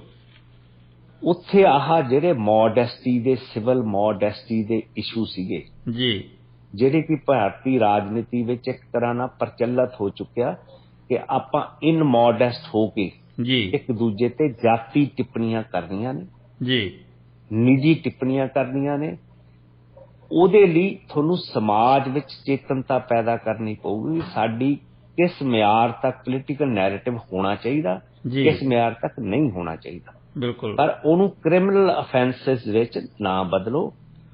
ਜਿਹੜੀ ਹੈਗੀ ਅੱਗੇ ਹੀ ਜਿਹੜੀ ਪ੍ਰੈਸ ਫਰੀਡਮ ਆ ਉਹ ਬਹੁਤ ਬੁਰੀ ਤਰ੍ਹਾਂ ਸਿਸਕਰੀ ਆ ਭਾਰਤ ਵਿੱਚ ਜੀ। ਉਹਦੇ ਵਿੱਚ ਲੋਕਾਂ ਨੂੰ ਕ੍ਰਿਮੀਨੈਲਿਟੀ ਦੇ ਡਰ ਨਾ ਪਾਓ, ਸਿਵਲ ਸੈਂਸ ਦਾ ਉਹਨਾਂ ਨੂੰ ਸਮਝ ਪਾਓ। ਜੀ ਬਿਲਕੁਲ। ਸੋ ਗਿੱਲ ਸਾਹਿਬ, ਜਿਹੜਾ ਇਹਨਾਂ ਨੇ ਕੀਤੀ ਕਿ ਪੰਜਾਬ ਸਰਕਾਰ ਨੇ ਤੀਸਰਾ ਚੌਥਾ ਜਿਹੜਾ ਕੇਸ ਹੋ ਗਿਆ ਜੀ, ਚ ਇਹਨੂੰ ਕਹਿ ਸਕਦੇ ਅਸੀਂ ਕਿ ਇਹਨਾਂ ਨੂੰ ਵਾਪਸ ਆਪਦੇ ਫੈਸਲੇ ਵਾਪਸ ਲੈਣੇ ਪੈਂਦੇ ਆ। ਹੁਣ ਵੀ ਇੰਨਾ ਕੁਛ ਕਰਕੇ ਇੰਨੇ ਪਰਚੇ ਵੀ ਹੋ ਗਏ, ਇੰਨਾ ਬਦਨਾਮੀ ਵੀ ਹੋ ਗਈ, ਹੁਣ ਪੰਜਾਬ ਸਰਕਾਰ ਕਹਿੰਦੀ ਵੀ ਸਾਨੂੰ ਇਹ ਬੰਦਾ ਲੋੜੀਦਾ ਨਹੀਂ। ਮਤਲਬ ਕਿ ਤੁਸੀਂ ਇੱਕ ਇਸ਼ੂ ਉਹ ਬਣਾਇਆ ਜਿਹੜਾ ਨੌਨ ਇਸ਼ੂ ਸੀਗਾ। ਬਿਲਕੁਲ। ਹੁਣ ਇਸ ਇਸ਼ੂ ਨਾਲ ਜਿਹੜੇ ਦਿੱਲੀ ਦੇ ਨਾਮਵਰ ਕੱਦਵਾਰ ਲੀਡਰ ਬਣੇ ਹੋਏ ਨੇ ਇਸ ਟਾਈਮ ਤੇ ਜੀ, ਉਹਨਾਂ ਨੂੰ ਵੀ ਉਹ ਭਾਰਤੀ ਜਨਤਾ ਪਾਰਟੀ ਨਾਲ ਸੰਬੰਧਿਤ ਨੇ, ਰੂਲਿੰਗ ਪਾਰਟੀ ਜੀ, ਉਹਨਾਂ ਨੂੰ ਡਰ ਪੈ ਗਿਆ ਵੀ ਕਿਸੇ ਇਦਾਂ ਦੀ ਹੁੱਲੜਬਾਜੀ ਨਾਲ ਕਿਤੇ ਤੇਜਿੰਦਰ ਬੱਗਾ ਸਾਡੇ ਤੋਂ ਵੱਡਾ ਲੀਡਰ ਤਾਂ ਨਹੀਂ ਬਣ ਰਿਹਾ ਜੀ। ਉਹਨੂੰ ਚੀਫ ਮਿਨਿਸਟਰ ਗੋਆ ਦਾ ਮਿਲਣ ਆ ਰਿਹਾ, ਨਾਮੀ ਉਹਨੂੰ ਮੈਂਬਰ ਪਾਰਲੀਮੈਂਟ ਮਿਲਣ ਆ ਰਹੇ ਘਰੇ ਹੱਲਾਸ਼ੇਰੀ ਦੇਣ ਲਈ ਉਹਦੀ ਹੁੱਲੜਬਾਜੀ ਜੀ। ਪੰਜਾਬ ਗਵਰਨਮੈਂਟ ਦੀ ਜਿਹੜੀ ਪੰਜਾਬ ਪੁਲਿਸ ਆ ਇਹਦਾ ਇੱਕ ਆਪਣਾ ਮਾਣ ਆ, ਇੱਕ ਸਨਮਾਨ ਆ। ਕੀ ਕਹਿੰਦੇ ਤੇ ਧੱਬੇ ਬਹੁਤ ਡੂੰਘੇ ਨੇ ਜੀ। ਉਹ ਸਿੱਖ ਨਜ਼ਰੀਏ 'ਚ ਸਾਡੇ ਲਈ ਇਹਨਾਂ ਨੇ ਬਹੁਤ ਜ਼ੁਲਮ ਕੀਤਾ ਜੀ। ਉਸ ਦੇ ਧੱਬੇ ਸਾਡੇ ਨੂੰ ਅੱਜ ਵੀ ਯਾਦ ਨੇ। ਠੀਕ ਆ, ਸਾਡੀ ਬੇਬਸੀ ਆ, ਹਜੇ ਅਸੀਂ ਇਹਨਾਂ ਨੂੰ ਕਟਹਿਰੇ 'ਚ ਲਿਆ ਨਹੀਂ ਸਕੇ ਜੀ। ਅਸੀਂ ਤਾਂ ਕੀ ਲਿਆਉਣਾ ਜਿਹਨੂੰ ਇਹ ਆਪਣਾ ਆਦੇਸ਼ ਮੰਨਦੇ ਨੇ, ਸ਼ਹੀਦ ਭਗਤ ਸਿੰਘ ਜੀ। ਉਸ ਪਰਿਵਾਰ ਦੇ ਨਾਲ ਵੀ ਪੰਜਾਬ ਪੁਲਿਸ ਨੇ ਜਿਹੜੇ ਉਹਨਾਂ ਨੇ ਜ਼ਖਮ ਦਿੱਤੇ ਨੇ ਉਸ ਪਰਿਵਾਰ ਨੂੰ ਅੱਜ ਵੀ ਖੜੇ ਨੇ ਜੀ। ਜਿਹੜੇ ਆਫੀਸਰਸ ਨੇ ਉਹ ਜ਼ੁਲਮ ਦਿੱਤੇ ਸੀਗੇ ਉਹਨਾਂ ਨੂੰ ਇਹਨਾਂ ਨੇ ਮਾਨ ਸਨਮਾਨ ਨਾਲ ਬਿਲਕੁਲ ਕੋਟਾਂ ਚੋਂ ਸਜ਼ਾ ਹੋਣ ਦੇ ਬਾਵਜੂਦ ਜੀ ਉਹਨਾਂ ਨੂੰ ਬਹਾਲ ਕੀਤਾ, ਉਹਨਾਂ ਦਾ ਮਾਨ ਸਨਮਾਨ ਬਰਕਰਾਰ ਰੱਖਿਆ। ਜੀ ਜੀ ਜੀ। ਜਿਹਦੇ ਬਾਰੇ ਜਿਹੜੀ ਪੰਜਾਬ ਗਵਰਨਮੈਂਟ ਭਗਤ ਸਿੰਘ ਨੂੰ ਆਪਣਾ ਇੱਕ ਮੰਨਦੀ ਹੈਗੀ ਆ ਹੀਰੋ ਜੀ, ਆਪਣਾ ਆਦੇਸ਼ ਮੰਨਦੀ ਆ ਜੀ, ਇਹ ਵੀ ਉਹਦਾ ਇਨਸਾਫ ਦੇ ਨਹੀਂ ਸਕੇ। ਬਿਲਕੁਲ ਬਿਲਕੁਲ ਬਿਲਕੁਲ। ਇਹਨਾਂ ਨੇ ਇਸ਼ੂ ਇਹ ਛੂਣੇ ਨਹੀਂ ਚਾਹੇ ਕਿਉਂਕਿ ਇਹਨਾਂ ਲਈ ਇਸ਼ੂ ਜਿਹੜੀ ਆ ਡਰਾਮੇਬਾਜ਼ੀ ਆ ਜੀ, ਲਿਫਾਫੇਬਾਜ਼ੀ ਆ, ਕਿਸੇ ਇੱਕ ਵਿਅਕਤੀਤਵ ਨੂੰ ਉਹਦੀ ਵਿਅਕਤੀ ਪੁਣੇ ਤੋਂ ਵੀ ਵੱਡਾ ਕਰਕੇ ਦਰਸਾਉਣਾ ਹੈਗਾ ਜੀ। ਉਸ ਦਰਸਾਵੇ ਦੇ ਵਿੱਚ ਇਹਨਾਂ ਨੇ ਬੱਗੇ ਵਰਗੇ ਇਸ਼ੂ ਖੜੇ ਕੀਤੇ ਨੇ। ਬਿਲਕੁਲ ਗਿੱਲ ਸਾਹਿਬ, ਇੱਕ ਸਾਡਾ ਅਹਿਮ ਵਿਸ਼ਾ ਬਾਕੀ ਹੈ ਕਿ UAPA ਜਿਹੜਾ ਗੈਰ ਕਾਨੂੰਨੀ ਗਤੀਵਿਧੀਆਂ ਰੋਕਣ ਸੰਬੰਧੀ ਐਕਟ ਹੈ ਜਿਹੜਾ, ਉਹਦੀ ਦੁਰਵਰਤੋਂ ਦਾ ਬੜਾ ਵੱਡਾ ਮਸਲਾ ਖੜਾ ਹੋਇਆ ਹੈ ਜੀ ਕਿ ਉਸ ਦੀ ਦੁਰਵਰਤੋਂ ਬਹੁਤ ਹੋ ਰਹੀ ਹੈ ਪੂਰੇ ਭਾਰਤ ਦੇ ਵਿੱਚ। ਜਿੰਨੇ ਵੱਡੇ ਪੱਧਰ ਤੇ ਪ੍ਰੈਸ ਦੇ ਖਿਲਾਫ ਵੀ ਉਸੇ ਨੂੰ ਵਰਤਿਆ ਜਾ ਰਿਹਾ ਹੈ ਔਰ ਹੋਰ ਵੀ ਜਿਹੜੇ ਵੀ ਸਰਕਾਰ ਦੇ ਵਿਰੁੱਧ ਕਿੰਤੂ ਪਰੰਤੂ ਕਰਦੇ, ਸਰਕਾਰ ਦੇ ਫੈਸਲਿਆਂ ਤੇ ਜਿਹੜੇ ਕਿੰਤੂ ਪਰੰਤੂ ਕਰਦੇ ਆ, ਉਹਨਾਂ ਤੇ ਇਸ ਦੀ ਵਰਤੋਂ ਕਰਕੇ ਤੇ ਜਿਸ ਤਰ੍ਹਾਂ ਦਾ ਮਤਲਬ ਕਿ ਮਾਹੌਲ ਸਿਰਜਿਆ ਜਾ ਰਿਹਾ ਜੀ, ਉਹਦੇ ਬਾਰੇ ਤੁਸੀਂ ਕੀ ਕਹੋਗੇ? ਜਿਹੜਾ ਇਹ ਸੈਡੇਸ਼ਨ ਹੈਗਾ 124A ਇੱਕ ਐਕਟ ਹੈਗਾ ਇੰਡੀਅਨ ਕਨਸਟੀਟਿਊਸ਼ਨ ਦੇ ਵਿੱਚ ਜੀ, ਉਹਦੇ ਵਿੱਚ ਜਿਹੜੀ ਹੈਗੀ ਆ ਸੈਡੇਸ਼ਨ ਲਾਅ ਹੈਗਾ, ਉਹਨੂੰ ਕਹਿੰਦੇ ਦੇਸ਼ ਧਰੋਹੀ ਦਾ ਮਾਮਲਾ ਜੀ। ਇਹ 1870 ਵਿੱਚ ਜਦੋਂ ਇੰਡੀਅਨ ਪੀਨਲ ਕੋਡ ਲਿਖਿਆ ਗਿਆ ਬ੍ਰਿਟਿਸ਼ ਵੱਲੋਂ ਜੀ, ਉਦੋਂ ਇਹ ਧਾਰਾ ਜੋੜੀ ਗਈ ਸੀ ਜੀ ਕਿ ਜਿਹੜਾ ਇੰਡੀਆ ਦੇ ਵਿੱਚ ਕੋਈ ਵੀ ਪੋਲੀਟੀਕਲ ਡਿਸੈਂਟ ਉੱਠੂਗਾ ਬ੍ਰਿਟਿਸ਼ ਸਾਮਰਾਜ ਦੇ ਉਲਟ ਜੀ, ਉਹਨੂੰ ਅਸੀਂ ਕਾਨੂੰਨੀ ਤੌਰ ਤੇ ਕਿਵੇਂ ਦਬਾਉਣਾ ਜੀ। ਇਹ ਐਕਟ ਜਿਹੜਾ ਸੀਗਾ 1891 ਵਿੱਚ ਪਹਿਲੀ ਵਾਰੀ ਜੀ ਜਦੋਂ ਲਾਗੂ ਹੋਇਆ ਤਾਂ ਜਗਦੀਸ਼ ਚੰਦਰਾ ਬੋਸ ਤੇ ਲਾਗੂ ਹੋਇਆ ਸੀ, ਬੰਗਾਲੀ ਸੀ ਬੰਦਾ ਜੀ। ਉਹ ਲਾਗੂ ਵੀ ਜੇ ਆਪਾਂ ਹੁਣ ਪ੍ਰੈਸ ਪੱਤਰਕਾਰ ਦੀ ਗੱਲ ਕਰਦੇ ਹਾਂ ਫਰੀडम ਦੀ, ਉਹਨੇ ਇੱਕ ਆਰਟੀਕਲ ਲਿਖਿਆ ਸੀ ਜਿਹੜੀ ਕਿ ਉਹ ਕੋਈ ਉਸ ਟਾਈਮ ਤੇ ਅਖਬਾਰ ਛੋਟੀ ਜੀ ਚਲਾ ਰਿਹਾ ਸੀ ਜੀ, ਜਿਹੜਾ ਬ੍ਰਿਟਿਸ਼ ਸਾਮਰਾਜ ਨੂੰ ਚੈਲੰਜ ਕਰਦਾ ਸੀ ਜੀ ਜੀ। ਉਸ ਕਰਕੇ ਪਹਿਲੀ ਵਾਰੀ ਉਹਦੇ ਤੇ ਸੈਡੇਸ਼ਨ ਐਕਟ ਲੱਗਿਆ ਸੀ ਜੀ। ਉਸ ਤੋਂ ਬਾਅਦ ਇਹ ਬਾਲ ਗੰਗਾਧਰ ਤਿਲਕ ਤੇ ਲੱਗਿਆ ਜਿਹੜੇ ਕਿ ਨਾਮੀ ਪੂਰਨ ਸਵਰਾਜ ਦੀ ਗੱਲ ਕਰਨ ਵਾਲੇ ਆਜ਼ਾਦੀ ਘੁਲਾਟੀਏ ਸੀ ਭਾਰਤ ਦੇ ਜੀ। ਇਹੀ ਮਹਾਤਮਾ ਗਾਂਧੀ ਤੇ ਲੱਗਿਆ ਜੀ। ਜਦੋਂ ਭਾਰਤ ਆਜ਼ਾਦ ਹੋਇਆ ਇਹਨਾਂ ਨੇ ਕਲੋਨੀਅਲ ਜਿਹੜੇ ਲਾਅ ਸੀਗੇ ਉਹ ਕਾਫੀ ਹੱਦ ਤੱਕ ਆਪਣੇ ਇੰਡੀਅਨ ਪੀਨਲ ਕੋਡ ਵਿੱਚ ਸ਼ਾਮਲ ਕਰ ਲਏ ਜੀ, ਜਿਹਦੇ ਬਾਰੇ ਹੁਣ ਸੈਡੇਸ਼ਨ ਦਾ ਜਿਹੜਾ ਕਾਨੂੰਨ ਸੀਗਾ ਇਹ ਚੈਲੰਜ 1950 ਵਿੱਚ ਵੀ 2 ਵਾਰ ਹੋਇਆ। ਪੰਜਾਬ 'ਚ ਵੀ ਚੈਲੰਜ ਹੋਇਆ ਹਾਈ ਕੋਰਟ 'ਚ, ਇਲਾਹਾਬਾਦ ਹਾਈ ਕੋਰਟ 'ਚ ਵੀ ਇਹ ਚੈਲੰਜ ਹੋਇਆ ਵੀ ਇਹ ਕਾਨੂੰਨ ਜਿਹੜਾ ਕਲੋਨੀਅਲ ਲਾਅ ਹੈਗਾ ਜੀ ਜੀ, ਇਹ ਜਿਹੜਾ ਹੈਗਾ ਇੱਕ ਸੱਭਿਅਕ ਸੁਸਾਇਟੀ ਦੇ ਅਨੁਕੂਲ ਨਹੀਂ ਹੈਗਾ। ਬਿਲਕੁਲ। ਤੇ ਆਪਾਂ ਨੂੰ ਜਿਹੜੀ ਸ਼ਹਿਰੀ ਜਿਹੜੀ ਨਾਗਰਿਕਾਂ ਦੀ ਜਿਹੜੀ ਉਹਨਾਂ ਦੀ ਆਜ਼ਾਦੀ ਹੈਗੀ ਆ ਪ੍ਰਗਟਾਵੇ ਦੀ ਜੀ ਜੀ, ਇਹ ਉਹਦੇ ਤੇ ਰੋਕ ਲਾਉਂਦਾ ਜੀ। ਸਾਰੇ ਨਾਗਰਿਕ ਗਵਰਨਮੈਂਟਸ ਦੇ ਨਾਲ ਸਹਿਮਤ ਨਹੀਂ ਹੋ ਰਹਿ ਸਕਦੇ। ਕੁਝ ਅਸਹਿਮਤੀ ਬਰਕਰਾਰ ਰੱਖਣੀ ਇੱਕ ਨਰੋਏ ਸਮਾਜ ਵਿੱਚ ਜ਼ਰੂਰੀ ਆ। ਜ਼ਰੂਰੀ ਹੈ, ਬਿਲਕੁਲ। ਆਪਾਂ ਇੱਕ ਤਰ੍ਹਾਂ ਦੀ ਸਿਰਜਣਾ ਨਹੀਂ ਰੱਖ ਸਕਦੇ। ਬਿਲਕੁਲ। ਜਦੋਂ ਗੁਰੂ ਸਾਹਿਬ ਆਏ ਨੇ ਆਪਣੀ ਧਰਤੀ ਤੇ ਉਹਨਾਂ ਨੇ ਵੀ ਉਸ ਵਿਚਾਰਧਾਰਾ ਦਾ ਪਟਾਵਾ ਕੀਤਾ ਸੀ ਵੀ ਜੋ ਵੀ ਸਾਮਰਾਜ ਵਿੱਚ ਵਰਤ ਰਿਹਾ ਜੀ, ਇਸ ਤੋਂ ਇਲਾਵਾ ਵੀ ਕੁਝ ਸਚਾਈਆਂ ਹੋਰ ਨੇ ਜੀ। ਉਹਨਾਂ ਨੇ ਉਸ ਨੂੰ ਦ੍ਰਿੜਤਾ ਦੇ ਨਾਲ ਪ੍ਰਚਾਰਿਆ ਜੀ। ਜਦੋਂ ਹੁਣ ਇਹ ਵਿਸ਼ਾ ਹੁਣ ਤਾਂ ਜ਼ਿਆਦਾ ਅਹਿਮ ਹੋ ਗਿਆ। ਇਸ ਤੋਂ ਬਾਅਦ 1962 ਦੇ ਵਿੱਚ ਇੱਕ ਬੜੀ landmark judgement I C Kedarnath versus state of Bihar ਜੀ। ਉਦੋਂ 5 ਜੱਜਾਂ ਦੇ ਬੈਂਚ ਨੇ ਸੁਪਰੀਮ ਕੋਰਟ ਤੇ ਨੇ ਇਹਦੇ ਵਿੱਚ ਕੁਝ ਤਬਦੀਲੀਆਂ ਕੀਤੀਆਂ ਸੀਗੀਆਂ ਸੈਡੇਸ਼ਨ ਲਾਅ ਦੇ ਵਿੱਚ ਜੀ, ਪਰ ਕਾਫੀ ਹੱਦ ਤੱਕ ਜਿਹੜੀ ਇਹਦੇ ਵਿੱਚ ਰੂਹ ਸੀਗੀ ਉਹ ਜਿੰਦਾ ਰੱਖੀ ਜੀ। ਉਸ ਦੇ ਉੱਤੇ ਸਮੇਂ-ਸਮੇਂ ਨਾਲ ਕੁਐਸਚਨਸ ਉੱਠਦੇ ਰਹੇ ਨੇ ਜੀ ਜੀ, ਸਿੱਖਾਂ ਨੇ ਵੀ ਇਸ ਦੇਸ਼ ਧਰੋਹੀ ਦੇ ਕਾਨੂੰਨ ਤੇ ਦਾ ਕਾਫੀ ਜ਼ਿਆਦਾ ਸਤੰਮ ਝੱਲਿਆ ਜੀ ਜੀ ਜੀ, ਆਪਣੇ ਪਿੰਡਿਆਂ ਤੇ ਲੋਕਾਂ ਨੇ ਇਹ ਪੀੜ ਹੰਢਾਈ ਆ ਜੀ, ਸਾਲਾਂ ਬੱਧੀ ਹੰਢਾਈ ਆ ਜੀ। ਹੁਣ ਕਿਉਂਕਿ ਇਹਦੀ ਜਿਹੜੀ 2014 ਤੋਂ ਬਾਅਦ ਜੀ ਇਹਦੀ ਦੁਰਵਰਤੋਂ ਬਹੁਤ ਵਧੀ ਆ ਜੀ, ਇਹ ਪਿਛਲੇ 10 ਸਾਲਾਂ ਚ 11,000 ਬੰਦਿਆਂ ਤੇ 11,000 ਕੇਸ ਸੈਡੇਸ਼ਨ ਦੇ ਰਜਿਸਟਰ ਹੋਏ ਨੇ ਜੀ ਪਿਛਲੇ 10 ਸਾਲਾਂ ਚ ਜੀ, 816 ਬੰਦਿਆਂ ਤੇ ਇਹ ਪਰਚੇ ਦਰਜ ਹੋਏ ਨੇ ਜੀ। ਹੁਣ ਵੀ 100ਵਾਂ ਬੱਧੀ ਬੰਦੇ ਇਸ ਕੇਸ ਅਧੀਨ ਬੰਦ ਨੇ ਜੀ ਜੀ ਜੀ, ਬਿਲਕੁਲ। ਉਹਨਾਂ ਵਿੱਚ ਨਾਮੀ ਸ਼ਖਸੀਅਤਾਂ ਨੇ ਜੀ, ਡਾਕਟਰ BR ਅੰਬੇਦਕਰ ਦੇ ਰਿਸ਼ਤੇਦਾਰ ਨੇ ਜੀ, ਗੌਤਮ ਨਵਲਖੇ ਵਰਗੇ ਉਹ ਬੰਦੇ ਨੇ ਜੀ, ਜਿਨ੍ਹਾਂ ਨੇ ਜੀ 1984 ਦਾ ਜਦੋਂ ਸਿੱਖਾਂ ਨੂੰ ਦਰਦ ਉੱਠਿਆ ਸੀ ਦਿੱਲੀ ਵਿੱਚ ਜੀ, ਉਹਦੀ ਜਿਹੜੀ ਰਿਪੋਰਟ ਲਿਖੀ ਸੀ ਹਕੀਕਤ ਬਿਆਨ ਕੀਤੀ ਸੀ ਦਿਨਾਂ ਵਿੱਚ ਹੀ ਜੀ, ਵੀ ਕੌਣ ਬੰਦੇ ਆ ਕਿਹਨੇ ਕਿੰਨਾ ਜ਼ੁਲਮ ਕੀਤਾ ਇਹ ਕਿੱਥੋਂ ਗੱਲ ਉੱਠੀ ਕੀ ਕੀਤਾ ਉਹ ਜਿਹੜੀ ਰਿਪੋਰਟ ਬਣੀ ਸੀ ਹੂ ਆਰ ਦਾ ਗਿਲਟੀ ਜੀ, ਉਹਦਾ ਉਹ ਲਖਾਰੀ ਆ ਜੀ। ਇਸ ਤਰ੍ਹਾਂ ਦੇ ਚੇਤਨ ਬੰਦੇ ਕਮੇਡੀਅਨਸ ਵੀ ਨੇ ਮੁਨੱਵਰ ਫਰੂਕੀ ਵਰਗੇ ਬੰਦੇ ਨੇ ਬੜੇ ਨਾਮੀ ਬੰਦੇ ਨੇ ਜੀ, ਉਹਨਾਂ ਨੇ ਇਸ ਮਤਲਬ ਕਿ ਕਾਨੂੰਨ ਦਾ ਸਾਹਮਣਾ ਕੀਤਾ ਤੇ ਕਰ ਰਹੇ ਨੇ ਜੀ।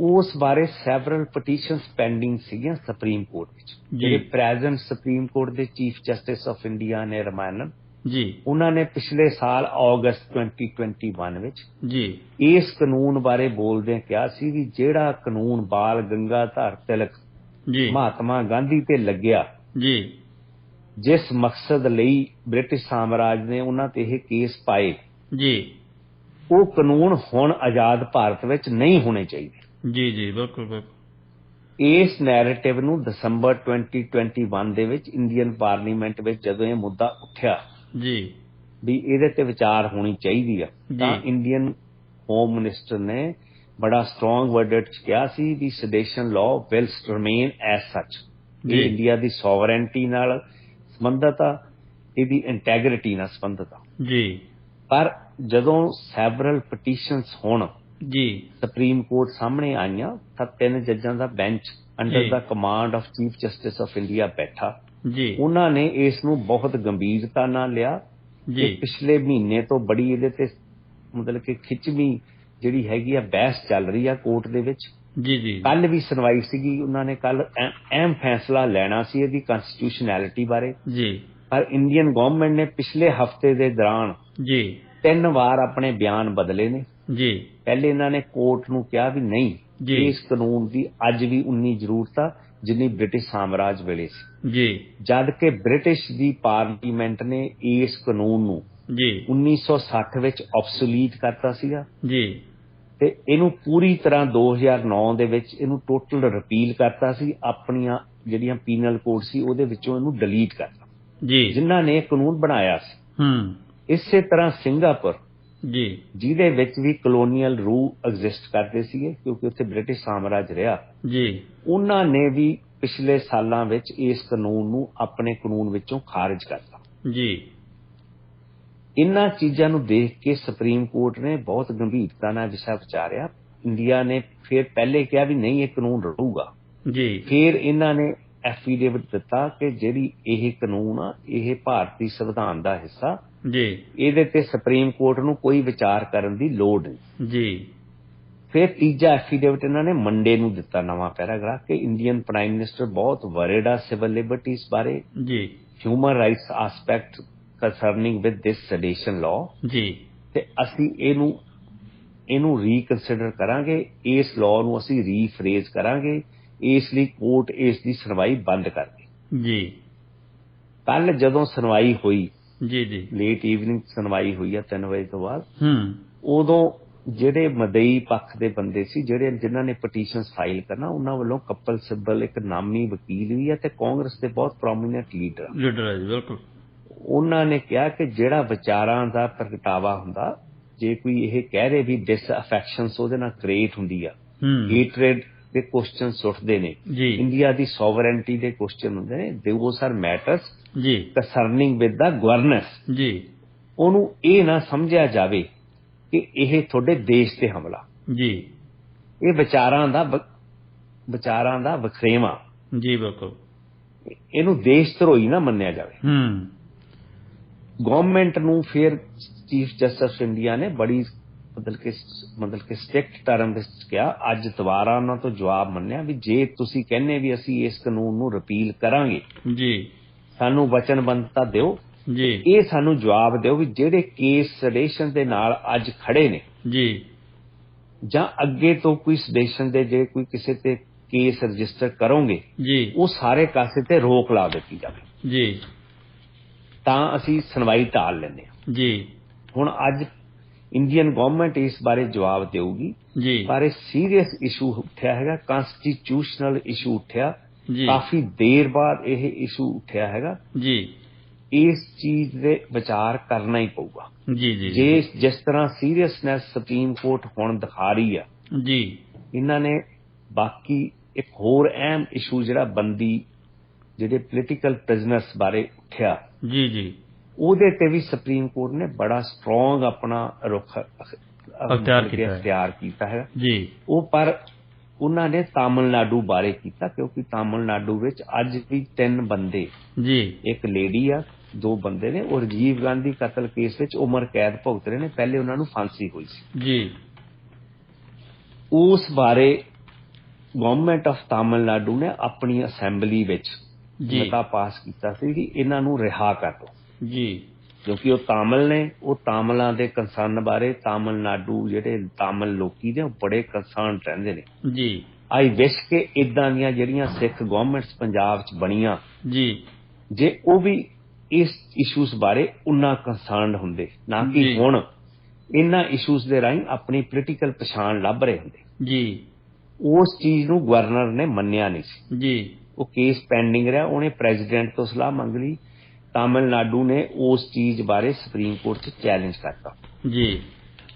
ਸੁਪਰੀਮ ਕੋਰਟ ਦੇ ਡਬਲ ਬੈਂਚ ਨੇ, ਨਗੇਸ਼ਵਰ ਰਾਓ ਦੀ ਕਮਾਂਡ ਥੱਲੇ ਉਹ ਬੈਂਚ ਸੀਗਾ ਜੀ, ਨਾਲ ਜਸਟਿਸ ਗਵਈ ਸੀ, ਉਹਨਾਂ ਨੇ ਬੜੀ ਸਟਰੋਂਗ ਹਿਟਿੰਗ ਸਟੇਟ ਓਪੀਨੀਅਨ ਦਿੱਤਾ ਜੀ ਕਿ ਜੋ ਤਾਮਿਲਨਾਡੂ ਗਵਰਨਮੈਂਟ ਨੇ ਗਵਰਨਰ ਨੂੰ ਸੁਜੈਸ਼ਨ ਭੇਜੀ ਸੀ, ਆਪਣੀ ਮਤਲਬ ਕਿ ਆਪਣਾ ਆਰਡਰ ਭੇਜਿਆ ਸੀ, ਉਹ ਗਵਰਨਰ ਨੂੰ ਉੱਥੇ ਹੀ ਡਿਸਾਈਡ ਕਰਨਾ ਚਾਹੀਦਾ ਸੀ, ਉਹਨੂੰ ਪ੍ਰੈਜ਼ੀਡੈਂਟ ਨੂੰ ਭੇਜਣਾ ਉਹ ਅਨਕਨਸਟੀਟਿਊਸ਼ਨਲ ਆ। ਜੇ ਸਰਕਾਰ ਨੇ ਗਵਰਨਰ ਨੂੰ ਡਿਫੈਂਡ ਕੀਤਾ ਇੰਡੀਅਨ ਗਵਰਨਮੈਂਟ ਨੇ, ਤਾਂ ਸੁਪਰੀਮ ਕੋਰਟ ਦੇ ਜਸਟਿਸ ਨੇ ਉਹਨੂੰ ਮੋੜਵਾਂ ਜਵਾਬ ਦਿੱਤਾ, ਫਿਰ ਤੁਸੀਂ ਇਹ ਹੈ ਵੀ ਸੰਵਿਧਾਨ ਦੁਬਾਰਾ ਹੀ ਲਿਖ ਲਓ ਵੀ ਅਸੀਂ ਤਾਂ ਜੋ ਲਿਖਿਆ ਹੋਇਆ ਸੰਵਿਧਾਨ ਆ ਉਹਦੇ ਕਸਟੋਡੀਅਨ ਹੈਗੇ ਆ ਜੀ, ਅਸੀਂ ਉਹਨੂੰ ਐਜ਼ ਸੱਚ ਇੰਟਰਪ੍ਰੈਟ ਕਰਾਂਗੇ ਜਿਵੇਂ ਹੋਣਾ ਚਾਹੀਦਾ ਜੀ ਜੀ ਜੀ।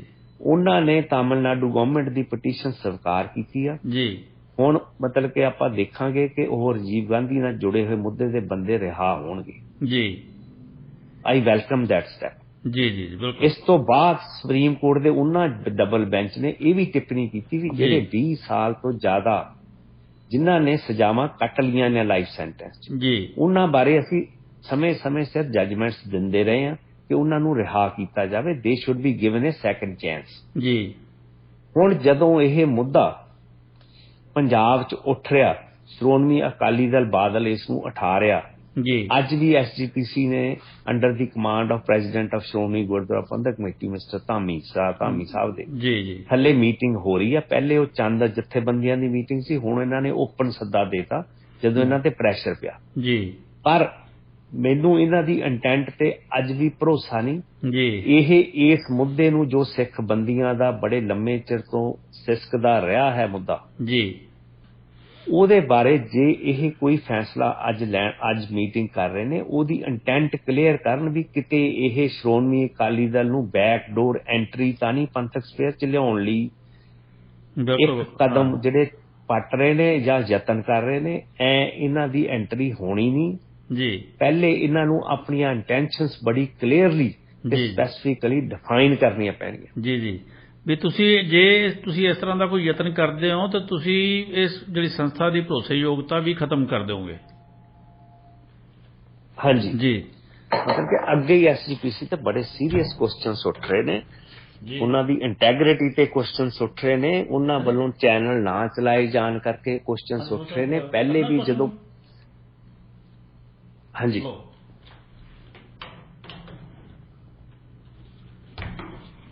ਦਿਲ ਸਾਹਿਬ ਸਾਡੇ ਨਾਲ ਕਾਲਰ ਜੁੜ ਗਏ ਨੇ ਜੀ ਇੱਕ, ਤੇ ਅਸੀਂ ਇਹਨਾਂ ਦੇ ਸਵਾਲ ਲੈ ਲਈਏ ਜੀ। ਹਾਂਜੀ ਜੀ, ਤੁਹਾਡਾ ਸਵਾਗਤ ਹੈ ਜੀ ਰੇਡੀਓ ਇੰਡੀਆ ਤੇ।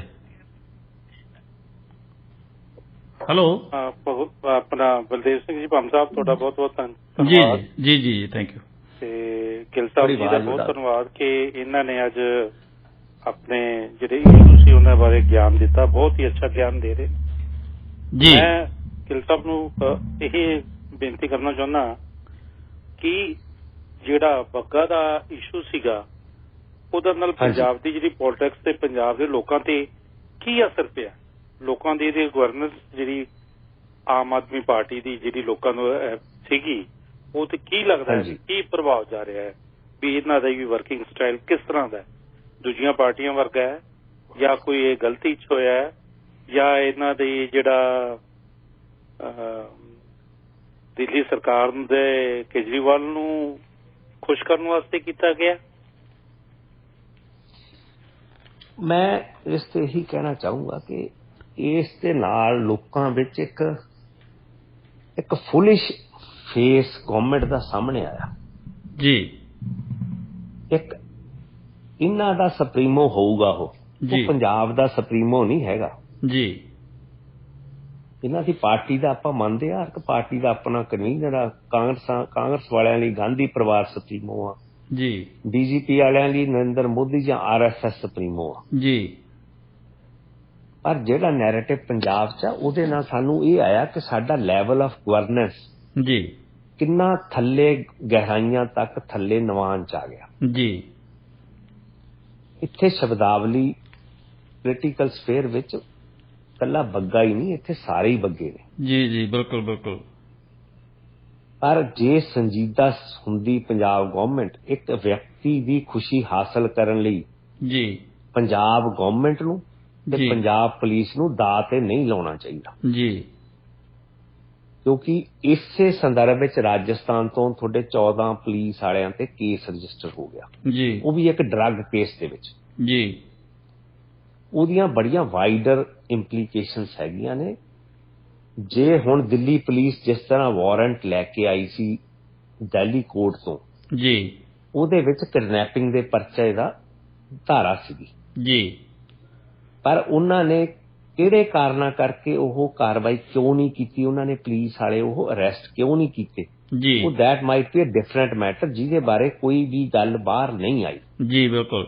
ਪਰ ਪਰਚਾ ਰਜਿਸਟਰ ਹੋਇਆ ਜੀ, ਪੁਲਿਸ ਵਾਲੇ ਡਿਟੇਨ ਵੀ ਕੀਤੇ ਜੀ ਜੀ ਜੀ ਜੀ। ਹਾਈ ਕੋਰਟ ਨੂੰ ਇੰਟਰਵੀਨ ਕਰਨ ਲਈ ਮਜਬੂਰ ਕੀਤਾ ਗਿਆ ਜੀ। ਇਹ ਇਸ਼ੂ ਐਡੇ ਵੱਡੇ ਨਹੀਂ ਸੀ, ਇਦੋਂ ਵੱਡੇ ਇਸ਼ੂ ਆਪਣੇ ਅੱਗੇ ਚੰਡੀਗੜ੍ਹ ਦਾ ਖੜਾ, ਦਰਿਆਈ ਪਾਣੀਆਂ ਦਾ ਖੜਾ, ਆਪਣਾ ਸਾਰਾ ਖੜ ਤੋਂ ਅੱਗੇ ਇਲਾਕਾ ਪਹਿਲੀ ਮਾਰੂਥਲ ਬਣ ਗਿਆ ਸਤਲੁਜ ਜਮਨਾ ਲਿੰਕ ਨਾਲ ਕਰਕੇ ਜੀ। ਆਪਣੇ ਅੱਗੇ ਡੈਮ ਸੇਫਟੀ ਐਕਟ ਖੜਾ ਹੈਗਾ ਜੀ। There are numerous issues. अपनी पंजाबी भाषा जी ते बड़े बड़े सवाल ने। अपने मैरिटोरियस जिहड़े सरकारी स्कूल ने वो खाली पे आ, 84% उत्थे बच्चे है जी जी।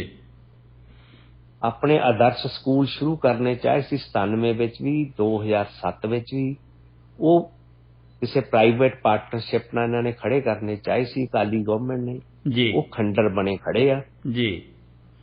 उच्च मियारी सिक्ख्या इत्थों खिसक रही है पंजाब चों जी। कॉलेजेस दे विच एडमिशनस नहीं हो रही, सीट्स नहीं भर रही, क्योंकि बच्चे 10वीं तो बाद पढ़ना ही नहीं चाहते, कहंदे तां बाहर जाना। बिल्कुल। University even Punjab agriculture university जिहड़ी कि मोस्ट सॉट आफ्टर यूनिवर्सिटी सी पंजाब दी, जित्थों दा मैं विद्यार्थी, उत्थे सीट्स खाली पईयां ने। 3-3 4-4 वार इन्हां नूं काउंसलिंग करनी पै रही है जी। इत्थे 24 के पता नहीं प्लस यूनिवर्सिटीज प्राइवेट बन चुकियां ने जी। उन्हां नूं हुण अपना स्टाफ स्कूलां च भेजना पै रिहा, 10वीं दे स्कूलां च, ताकि बच्चों नूं प्रेरण दस्सण कि देखो जी साडी यूनिवर्सिटी आ कोर्स ऑफर करदी आ, साडी आ करदी आ, असीं आ रायतां ते कोर्स पढ़ाउने आ, वो आ पढ़ाउंदे आ।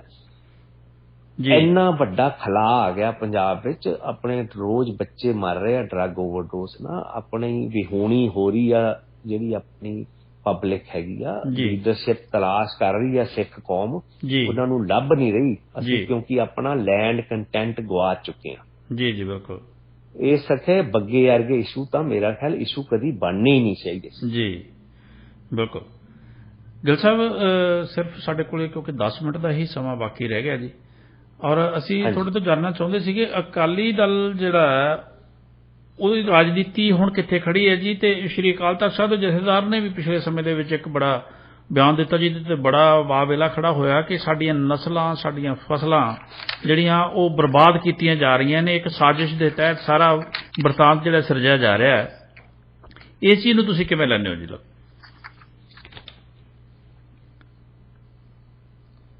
ਉਹਨਾਂ ਇਹਦੇ ਬਾਰੇ ਜੋ ਅਕਾਲ ਤਖਤ ਸਾਹਿਬ ਦੇ ਜਥੇਦਾਰ एक्टिंग जथेदार ने जी, जथेदार हरप्रीत सिंह जी, उन्होंने बयान तो ऐ लगता है भी ये रहबर है कि रहजन है जी, मसीहा है कि कातल है जी। हमें अपनों नुमाइंदों का जी अंदाजा नहीं होता जी।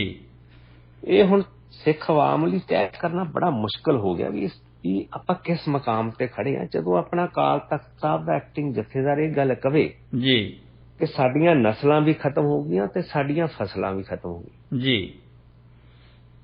मैं कहना भी चलो उन्हां दी कई गल आपां मान भी लैने, पर मैं नहीं मानदा जी। I don't agree with that जी जी जी। तां फिर ओहदे च ये भी बयान करन कि ਉਹ ਕਿੱਥੋਂ ਉਹਨਾਂ ਨੂੰ ਜੋ ਜ਼ਿੰਮੇਵਾਰੀ ਸਿੱਖ ਕੌਮ ਨੂੰ ਸਾਂਭਣ ਲਈ ਸਮਾਜ ਸੇਵਾ ਸੰਭਾਲ ਲਈ ਦਿੱਤੀ ਗਈ ਸੀ ਜੀ, ਉਹ ਫਿਰ ਉਹਦੇ ਚ ਕੀ ਨਾ ਕਾਮਯਾਬ ਰਹੇ ਆ ਜੀ।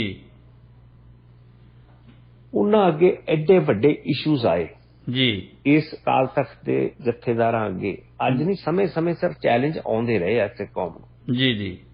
ਇਹਨਾਂ ਨੇ ਚੈਲੰਜਾਂ ਨੂੰ ਸਮਝਣ ਦੀ ਬਜਾਏ ਜੀ ਇਹਨਾਂ ਨੇ ਗੁਰਮਤਿਆਂ ਦੇ ਨਾਮ ਵਿੱਚ ਹੁਕਮਨਾਮੇ ਜਾਰੀ ਕੀਤੇ, ਤਰਖੀਏ ਕਰਾਰ ਦਿੱਤੇ ਲੋਕੀ ਜੀ। ਕਿਉਂ ਦਿੱਤੇ ਸਿੱਖ ਚੋਂ? ਕਿਉਂਕਿ ਉਹ ਇਹਨਾਂ ਦੇ ਵਿਚਾਰਾਂ ਦੇ ਨਾਲ ਹਾਂ ਨਹੀਂ ਸੀ ਭਰਦੇ ਜੀ।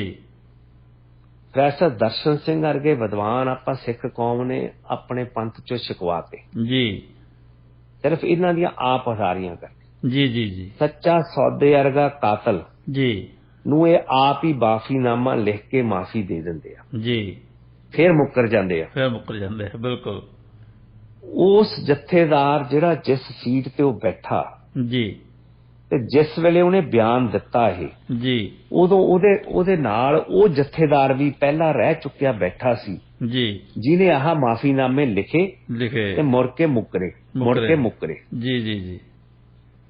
ਕੀ ਉਹ ਅੱਜ ਵੀ ਉਸ ਥਾਂ ਤੇ ਬੈਠੇ ਹੋਣੇ ਚਾਹੀਦੇ ਆ ਜੀ ਜਿੱਥੇ ਸਿੱਖਾਂ ਦੇ ਮਸਲੇ ਵਿਚਾਰੇ ਜਾਂਦੇ ਹੋਣ ਜੀ? ਉਹਨਾਂ ਨੂੰ ਥੜਿਆਂ ਤੇ ਨਾ ਬਿਠਾਓ, ਉਹਨਾਂ ਨੂੰ ਸੰਗਤ 'ਚ ਬੈਠਦੇ ਆ ਕੇ ਜੀ। ਇੰਨਾ ਕੁ ਤਾਂ ਖਿਆਲ ਰੱਖੋ ਬਿਲਕੁਲ। ਜਦੋਂ 1978 ਵਿੱਚ ਨਿਰੰਕਾਰੀਆਂ ਨਾਲ ਕਲੈਸ਼ ਹੁੰਦਾ ਸਿੱਖ ਕੌਮ ਦਾ ਜੀ, ਸਿੱਖ ਭਾਵਨਾਵਾਂ ਨੂੰ ਉਹਨਾਂ ਨੇ ਵੰਗਾਰਿਆ ਜੀ, ਉਦੋਂ ਅਕਾਲ ਤਖਤ ਦਾ ਜਥੇਦਾਰ ਕਿੱਥੇ ਸੀ ਜੀ? ਅਕਾਲ ਤਖਤ ਜਥੇ ਨੇ ਕੀ ਕੀਤਾ? ਹੁਕਮਨਾਮਾ ਜਾਰੀ ਕਰਤਾ ਜੀ ਵੀ ਹੋਰ ਵੰਡ ਦੋ ਸਿੱਖ ਕੌਮ ਨੂੰ ਜੀ।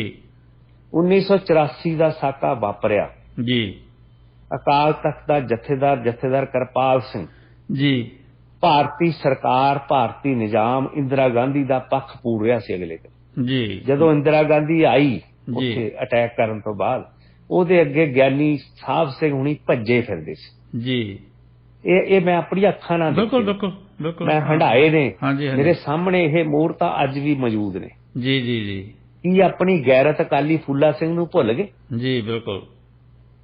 ਜਿੰਨਾ ਅੱਗੇ ਆ ਕੇ ਮਹਾਰਾਜਾ ਰਣਜੀਤ ਸਿੰਘ ਨਚਾਤਾ ਸੀ ਉਹਨਾਂ ਨੇ, ਬਿਲਕੁਲ ਥੰਮ ਨਾਲ ਬੰਨ ਲਿਆ ਸੀ। ਉਹ ਕੋਈ ਉਹਦੇ ਵਿਚਾਰਾਂ ਕਰਕੇ ਨਹੀਂ ਸੀ ਨਚਾਇਆ ਜੀ ਜੀ ਜੀ। ਉਹਦੀ ਮੋਰਲ ਐਥਿਕਸ ਬਾਰੇ ਉਹਨਾਂ ਨੇ ਕੁਐਸਚਨ ਉਠਾਏ ਸੀ ਜੀ ਜੀ ਜੀ। ਉਹਦੀ ਮੋਰੈਲਿਟੀ ਤੇ ਕੁਐਸਚਨ ਉਠਾਏ ਸੀ। ਬਿਲਕੁਲ। ਇੱਥੇ ਆਪਾਂ ਇੱਕ ਪਰਿਵਾਰ ਦਾ ਪੱਖ ਪੂਰਨ ਲਈ ਕਹਿੰਦੇ ਆ ਵੀ ਸਿੱਖਾਂ ਦੀਆਂ ਨਸਲਾਂ ਵੀ ਖਤਮ ਹੋ ਗਈਆਂ, ਨਿੱਕਾਂ ਸਿੱਖਾਂ ਫਸਲਾਂ ਵੀ ਖਤਮ ਹੋ ਗਈਆਂ। ਆਪਾਂ ਇਨਵਿਟਰੋ ਫਰਟੀਲਾਈਜੇਸ਼ਨ ਬਾਰੇ ਗੱਲ ਕਰਦੇ ਹਾਂ। ਕੀ ਆਪਣੀਆਂ ਔਰਤਾਂ ਨੂੰ, ਸਿੱਖ ਔਰਤਾਂ ਨੂੰ ਕੋਈ ਹੱਕ ਨਹੀਂ ਜੀ? ਉਹਨਾਂ ਦੇ ਕੋਈ ਨਿੱਜੀ ਆਜ਼ਾਦੀ ਨਹੀਂ ਜੀ? ਤੇ ਉਹ ਵੀ ਤੁਸੀਂ ਬੈਠੇ ਆ ਆਵਾਮ ਤੋਂ ਦੂਰ ਹੋ ਕੇ, ਜਦੋਂ ਤੁਹਾਡਾ ਆਵਾਮ ਸਿੱਖ ਕੌਮ ਦਿੱਲੀ ਦੇ ਬਾਰਡਰਾਂ ਤੇ ਬੈਠੀ ਸੀ ਜੀ, ਉਦੋਂ ਤੁਸੀਂ ਕਿੱਥੇ ਸੀ ਜੀ ਜੀ? ਜਦੋਂ ਬਗਰਾੜੀ ਵਿੱਚ ਸਾਡੇ ਗੁਰੂ ਸਾਹਿਬ ਦੇ ਅੰਗ ਰੋਲੇ ਗਏ, ਜਿਹੜੇ ਜਥੇਦਾਰ ਨੂੰ ਰਹਿ ਚੁੱਕੇ ਜਥੇਦਾਰ ਨੂੰ ਇਹ ਨਾਲ ਬਿਠਾਈ ਬੈਠੇ ਸੀ, ਉਦੋਂ ਕਿੱਥੇ ਸੀ ਜੀ? ਤੇ ਜਿਹੜੇ ਪਰਿਵਾਰ ਨੂੰ ਤੁਸੀਂ ਬਚਾਉਣ ਦੀ ਕੋਸ਼ਿਸ਼ ਕਰ ਰਹੇ, ਉਹ ਕਿੱਥੇ ਸੀ ਜੀ? ਬਿਲਕੁਲ। ਤੁਸੀਂ ਸਿੱਖ ਕੌਮ ਬਾਰੇ ਸੋਚੋ, ਇੱਕ ਪਰਿਵਾਰ ਤੇ ਨਾ ਸੋਚੋ। ਜਿੱਥੋਂ ਤੁਹਾਡੀ ਗੁਰਬਾਣੀ ਪ੍ਰਸਾਰਣ ਹੋ ਰਹੀ ਆ, ਉਸ ਚੈਨਲ ਤੇ ਬਹੁਤ ਵੱਡੇ ਕੁਐਸਚਨਸ ਉੱਠ ਰਹੇ ਨੇ, ਉਹਨਾਂ ਦੀ ਮੋਰੈਲਿਟੀ ਅੰਡਰ ਸਕੈਨਰ ਆ। ਤੁਸੀਂ ਕਿਸ ਜਰੀਏ ਆਪਣੀ ਗੁਰਬਾਣੀ ਦਾ ਪ੍ਰਸਾਰਣ ਕਰ ਰਹੇ ਆ ਜੀ ਜੀ। ਮਤਲਬ ਜਿਨ੍ਹਾਂ ਨੂੰ ਜਿਹੜੇ ਦੋਸ਼ੀ ਬਣਾ ਕੇ ਸਜ਼ਾਵਾਂ ਦਿੱਤੀਆਂ ਜਾਣੀਆਂ ਸੀ, ਉਹਨਾਂ ਨੂੰ ਅਸੀਂ ਫਖਰੇ ਕੌਮ ਦੇ ਨਾਲ ਅਸੀਂ ਅਕਾਲ ਤਖਤ ਸਾਹਿਬ ਤੋਂ ਨਵਾਜ ਰਹੇ ਹਾਂ ਜੀ। ਔਰ ਉਹਦੇ ਨਾਲ ਦੇਖੋ ਹੁਣ ਬੱਚਾ ਜਿਹੜਾ ਹੁਣ ਤਾਂ ਸਾਰੇ ਪੰਜਾਬ ਦੀ ਸਾਰੀ ਸਿੱਖ ਕੌਮ ਨੇ ਫੈਸਲਾ ਵੀ ਦੇ ਕੇ ਸਾਨੂੰ ਦਿਖਾਤਾ, ਲੇਕਿਨ ਅਕਾਲ ਤਖਤ ਤੇ ਫਿਰ ਵੀ ਕੋਈ ਅਸਰ ਨਹੀਂ ਹੋਇਆ। ਅਜੇ ਵੀ ਉਹਨਾਂ ਦੀ ਸਰਪ੍ਰਸਤੀ ਹੇਠ ਹੀ ਉਹ ਸਾਰਾ ਜਿਹੜਾ ਉਹ ਵਿਚਰ ਰਹੇ ਆ ਜੀ। ਗੁਰੂ ਦਾ ਸਰਮਾਏ ਤੇ ਕਬਜ਼ਾ ਹੋਇਆ ਹੈ ਜੀ। 3,500 ਏਕੜ SGPC ਦੀ ਜ਼ਮੀਨ ਕਬਜ਼ਿਆਂ ਥੱਲੇ ਜੀ।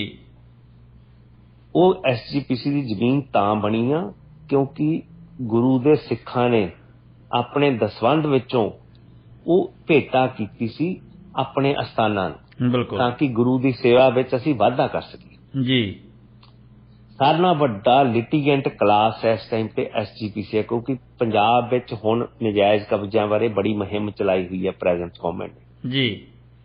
ਉਸੇ ਕਰਕੇ ਆ ਅੰਕੜੇ ਸਾਹਮਣੇ ਆਏ ਆ ਜੀ। ਇਹਨਾਂ ਦੀ 13,000 ਏਕੜ ਜ਼ਮੀਨ SGPC ਦੀ, 3,500 ਕਬਜ਼ੇ ਚ ਜੀ, ਨਜਾਇਜ਼ ਕਬਜ਼ੇ ਚ ਜੀ।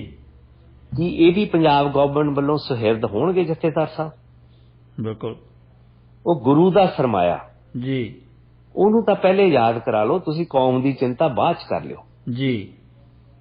ਤੁਸੀਂ ਕੋਈ ਨਾਮੀ ਸੰਸਥਾ ਨਹੀਂ ਖੜੀ ਕਰ ਸਕੇ, ਕੋਈ ਨਾਮੀ ਹਸਪਤਾਲ ਨਹੀਂ ਖੜਾ ਕਰ ਸਕੇ, ਕੋਈ ਜਿਹੜੇ ਆਪਣੀ ਕਿਸਾਨੀ ਬੇਮੁਖ ਹੋ ਰਹੀ ਆ ਵਿਚਾਰੀ, ਆਪਣੇ ਕਿਸਾਨ ਪੁਣੇ ਤੋਂ ਭੱਜ ਰਹੀ ਆ। ਮੈਂ ਬੁੱਕ ਲਿਖੀ ਸੀ ਕਿਸਾਨੀ ਕਿਸਾਨ ਕਰੇ ਜੀ, ਜਿਹੜੀ ਵਿਆਖਿਆ ਕਰਦੀ ਸੀ ਵੀ ਕਿਸ ਮੋੜ ਤੇ ਖੜੇ ਅੱਜ ਆਪਣੇ ਪਿੰਡ ਜੀ, ਜਿਹੜੇ ਰੀੜ੍ਹ ਦੀ ਹੱਡੀ ਆ ਸਿੱਖ ਕੌਮ ਦੀ ਜੀ।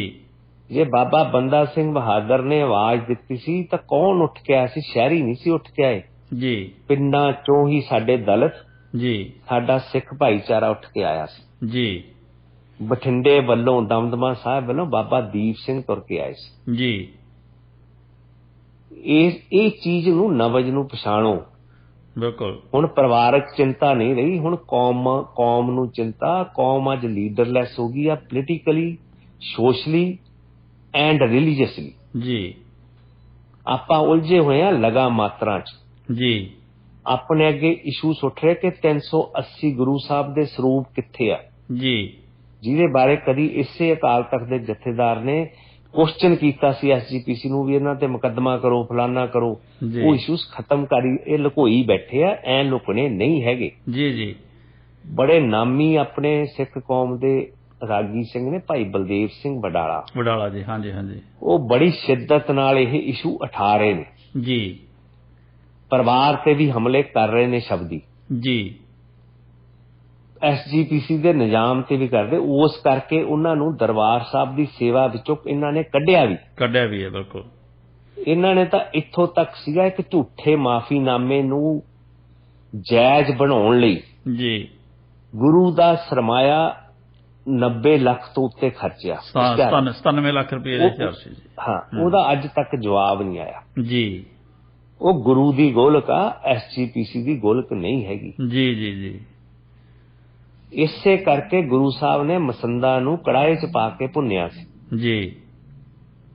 ਇਹ ਜਿਹੜੀ ਹੁਣ ਰੀਤਾਂ ਚੱਲ ਰਹੀਆਂ, ਇਹ ਚੀਜ਼ਾਂ ਦਰਸਾ ਰਹੀਆਂ ਕਿ ਦੇयर इज ਸਮਥਿੰਗ ਟੈਰਬਲੀ ਰੋਂਗ ਜੀ ਇਨ ਸਿੱਖ ਅਫੇਅਰਸ। ਇਹ ਕੱਲਾ ਇੱਥੇ ਹੀ ਨਹੀਂ ਹੈਗਾ, ਵੈਸਟਰਨ ਵਰਲਡ ਵਿੱਚ ਵੀ ਗੁਰਦੁਆਰਿਆਂ ਦੀ ਪ੍ਰਧਾਨੀਆਂ ਲਈ ਪੁਲਿਸ ਬੁਲਾਈ ਜਾਂਦੀ ਆ, ਪੱਗਾਂ ਨੂੰ ਇੱਕ ਦੂਜੇ ਦੇ ਹੱਥ ਪਾਇਆ ਜਾਂਦਾ।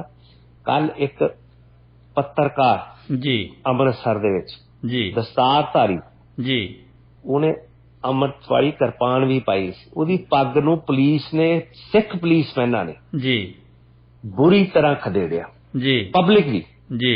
ਉਹ ਪਤਾ ਨਹੀਂ, ਮੈਨੂੰ ਇਹ ਨਹੀਂ ਪਤਾ ਵੀ ਕਿਸ ਇਸ਼ੂ ਕਰਕੇ ਝਗੜਾ ਹੋਇਆ, ਕੀ ਨਹੀਂ ਹੋਇਆ, ਪਰ ਮੈਨੂੰ ਐ ਪਤਾ, ਮੈਂ ਟੀਵੀ ਤੇ ਫੁਟੇਜ ਦੇਖੀ ਆ ਜੀ। ਮਤਲਬ ਕਿ ਜਿੱਥੇ ਐਡਾ ਵੱਡੇ ਕੁਐਸਚਨਸ ਉੱਠ ਰਹੇ ਹੁਣ ਦਸਤਾਰ ਤੇ ਜੀ, ਉੱਥੋਂ ਇੱਥੇ ਵੈਸਟਰਨ ਵਰਲਡ, ਨਿਊਯਾਰਕ ਦੀਆਂ ਠੰਡੀਆਂ ਛਾਵਾਂ ਵਿੱਚੋਂ ਇੱਥੇ ਖੜ ਕੇ ਜਿਨ੍ਹਾਂ ਨੂੰ ਪੱਗ ਨਹੀਂ ਬੰਨਣੀ ਆਉਂਦੀ, ਪੱਟੀ ਜੀ ਬੰਨ ਕੇ ਉਹ ਇੱਥੋਂ ਗਰਜਾ ਮਾਰਦੇ ਆ। ਇੱਥੇ ਆਓ ਤਾਂ ਪੰਜਾਬ ਸਾਡੇ ਵਰਗੇ ਅਮਰੀਕਾ ਛੱਡ ਕੇ ਆਏ ਆ ਜੀ। ਤੁਸੀਂ ਹਿਮਾਚਲ 'ਚ ਪੱਗ ਰਲਾਉਣੀ ਆ ਜੀ, ਫਿਰ ਤੁਸੀਂ ਸਾਡੇ ਵਰਗਿਆਂ ਨੂੰ ਲੱਭਣਾ ਵੀ ਆਓ ਜੀ, ਤਾਂ ਕਿ ਅਸੀਂ ਆਪਣੇ ਕੈਰੀਅਰ ਛੱਡੀਏ, ਸਭ ਕੁਝ ਛੱਡੀਏ, ਕਿਉਂਕਿ ਸਾਡੇ ਕੋਲੋਂ ਸਿੱਖ ਕੌਮ ਦੇ ਦਰਦ ਝੱਲੇ ਨਹੀਂ ਜਾਂਦੇ। ਬਿਲਕੁਲ ਬਿਲਕੁਲ। ਇਸ ਤਰ੍ਹਾਂ ਦੀਆਂ ਨਫ਼ਰਤ ਦੀਆਂ ਰਾਜਨੀਤੀਆਂ ਨਾ ਚਲਾਓ, ਕੁਛ ਕੰਸਟਰਕਟਿਵ ਥਾਟ ਅਪਣਾਓ, ਕੋਈ ਪ੍ਰੈਸ਼ਰ ਬਿਲਡਅਪ ਕਰੋ। ਜਿਹੜੀ ਜਥੇਦਾਰ ਨੇ ਜਿਨ੍ਹਾਂ ਨੂੰ ਫਸਲਾਂ ਨਸਲਾਂ ਦਾ ਫਿਕਰ ਦਰਸਾਉਂਦੇ ਨੇ ਝੂਠਾ ਜੀ, ਉਹਨਾਂ ਤੇ ਕੋਈ ਪ੍ਰੈਸ਼ਰ, ਇਹਦੇ ਨੈਰੇਟਿਵ ਬਿਲਡਅਪ ਕਰੋ, ਸੋਚ ਦਾ ਪ੍ਰੈਸ਼ਰ ਬਣਾਓ। ਜਿਹੜੀਆਂ ਹੈਗੀਆਂ ਐ ਖੁੱਲੀਆਂ ਤਲਵਾਰਾਂ ਨਾ ਵਗਾਓ ਜੀ। ਇਹ ਚੀਜ਼ਾਂ ਆਪਾਂ ਨੂੰ, ਜੇ ਕਿਸੇ ਨੂੰ ਕੱਟਣ ਲਈ ਤੁਸੀਂ ਕਿਰਪਾਨ ਕੱਢਦੇ ਹੋ, ਆਖਰਕਾਰ ਸਾਡੇ ਸਿਰ ਵੀ ਵੱਢਣੇ ਆ, ਅਸੀਂ ਵਢਵਾਏ ਵੀ ਆ। ਬਿਲਕੁਲ ਬਿਲਕੁਲ ਬਿਲਕੁਲ। So we have to build a political narrative ਜਿਹਦੇ ਨਾਲ ਕੋਈ ਚੇਤਨਤਾ ਆਵੇ। ਜਿਹੜੇ ਇਹ ਬੈਠੇ ਨੇ ਕਿਰਪਾਨਾਂ 3-3 ਫੁੱਟੀਆਂ ਚੱਕੀ ਫਿਰਦੇ ਨੇ, ਕਿਰਪਾਨ ਦੀ ਇੰਪੋਰਟੈਂਸ ਤਾਂ ਹੀ ਹੋਊਗੀ ਜੇ ਸੋਚ ਗਈ। ਜੇ ਅਕਾਲੀ ਫੂਲਾ ਸਿੰਘ ਹੁਣੀ ਅਕਾਲ ਤਖਤ ਦੇ ਜਥੇਦਾਰ ਸੀ ਤਾਂ ਉਹਦੇ ਨਾਲ ਨਾਲ ਉਹ ਇੱਕ ਬਹੁਤ ਸੁਚੱਜੇ ਫੌਜੀ ਜਰਨੈਲ ਵੀ ਸੀ। ਜੀ ਬਿਲਕੁਲ ਬਿਲਕੁਲ। ਇਸ ਕਰਕੇ ਜੇ ਤੁਸੀਂ ਉਸ ਸਥਾਨ ਦੀ ਮਹੱਤਤਾ ਬਰਕਰਾਰ ਰੱਖਣੀ ਆ ਜੀ, ਉਹਨੂੰ ਹੁਕਮਨਾਮਿਆਂ ਜਾਂ ਤਨਖੀਹੇ ਪੁਣੇ ਵਿੱਚ ਨਾ ਰੋਲੋ ਜੀ। ਉਹਨਾਂ ਨੂੰ ਕਿਸੇ ਇਸ ਤਰ੍ਹਾਂ ਦੇ ਨਗਮਿਆਂ ਵਿੱਚ ਪਰੋ ਕਿ ਆਪਣੇ ਅੱਗੇ ਵਿਸ਼ਵਾਸ ਉੱਠੇ। ਬਿਲਕੁਲ। ਆਪਣੀ ਆਸਥਾ ਤੇ ਕੋਈ ਵਿਸ਼ਵਾਸ ਬਣੇ। ਬਿਲਕੁਲ। ਤੇ ਇੱਥੋਂ ਪਟਕੀਆਂ ਬੰਨ ਕੇ ਆਹ ਗਰਜਨੋਂ ਹਟ ਜਾਓ। ਝੂਠੇ ਗਰਜ ਨੇ ਸਿੱਖਾਂ ਦਾ ਦਬਦਬਾ ਖਤਮ ਨਾ ਕਰਾਓ। ਜਿੰਨੀ ਸਿੱਖਾਂ ਦੀ ਇੱਜ਼ਤ ਬੜੀ ਕੁਰਬਾਨੀਆਂ ਬਾਅਦ ਸਿਰਜੀ ਗਈ ਆ, ਇਹਨੂੰ ਰਲਵਾਓ ਨਾ, ਫਿਰ ਉਸੇ ਸਥਾਨ ਤੇ ਨਾ ਲੈ ਕੇ ਆਓ ਤੁਸੀਂ ਤੁਹਾਡੀਆਂ ਗਲਤੀਆਂ, ਤਾਂ ਕਿ ਇੱਥੇ ਟੁੱਕੜ ਬੋਝ ਹਰੀਸ਼ ਸਿੰਘਲੇ ਵਰਗੇ ਸਾਨੂੰ ਸੜਕਾਂ ਤੇ ਚੈਲੰਜ ਕਰਦੇ ਫਿਰ।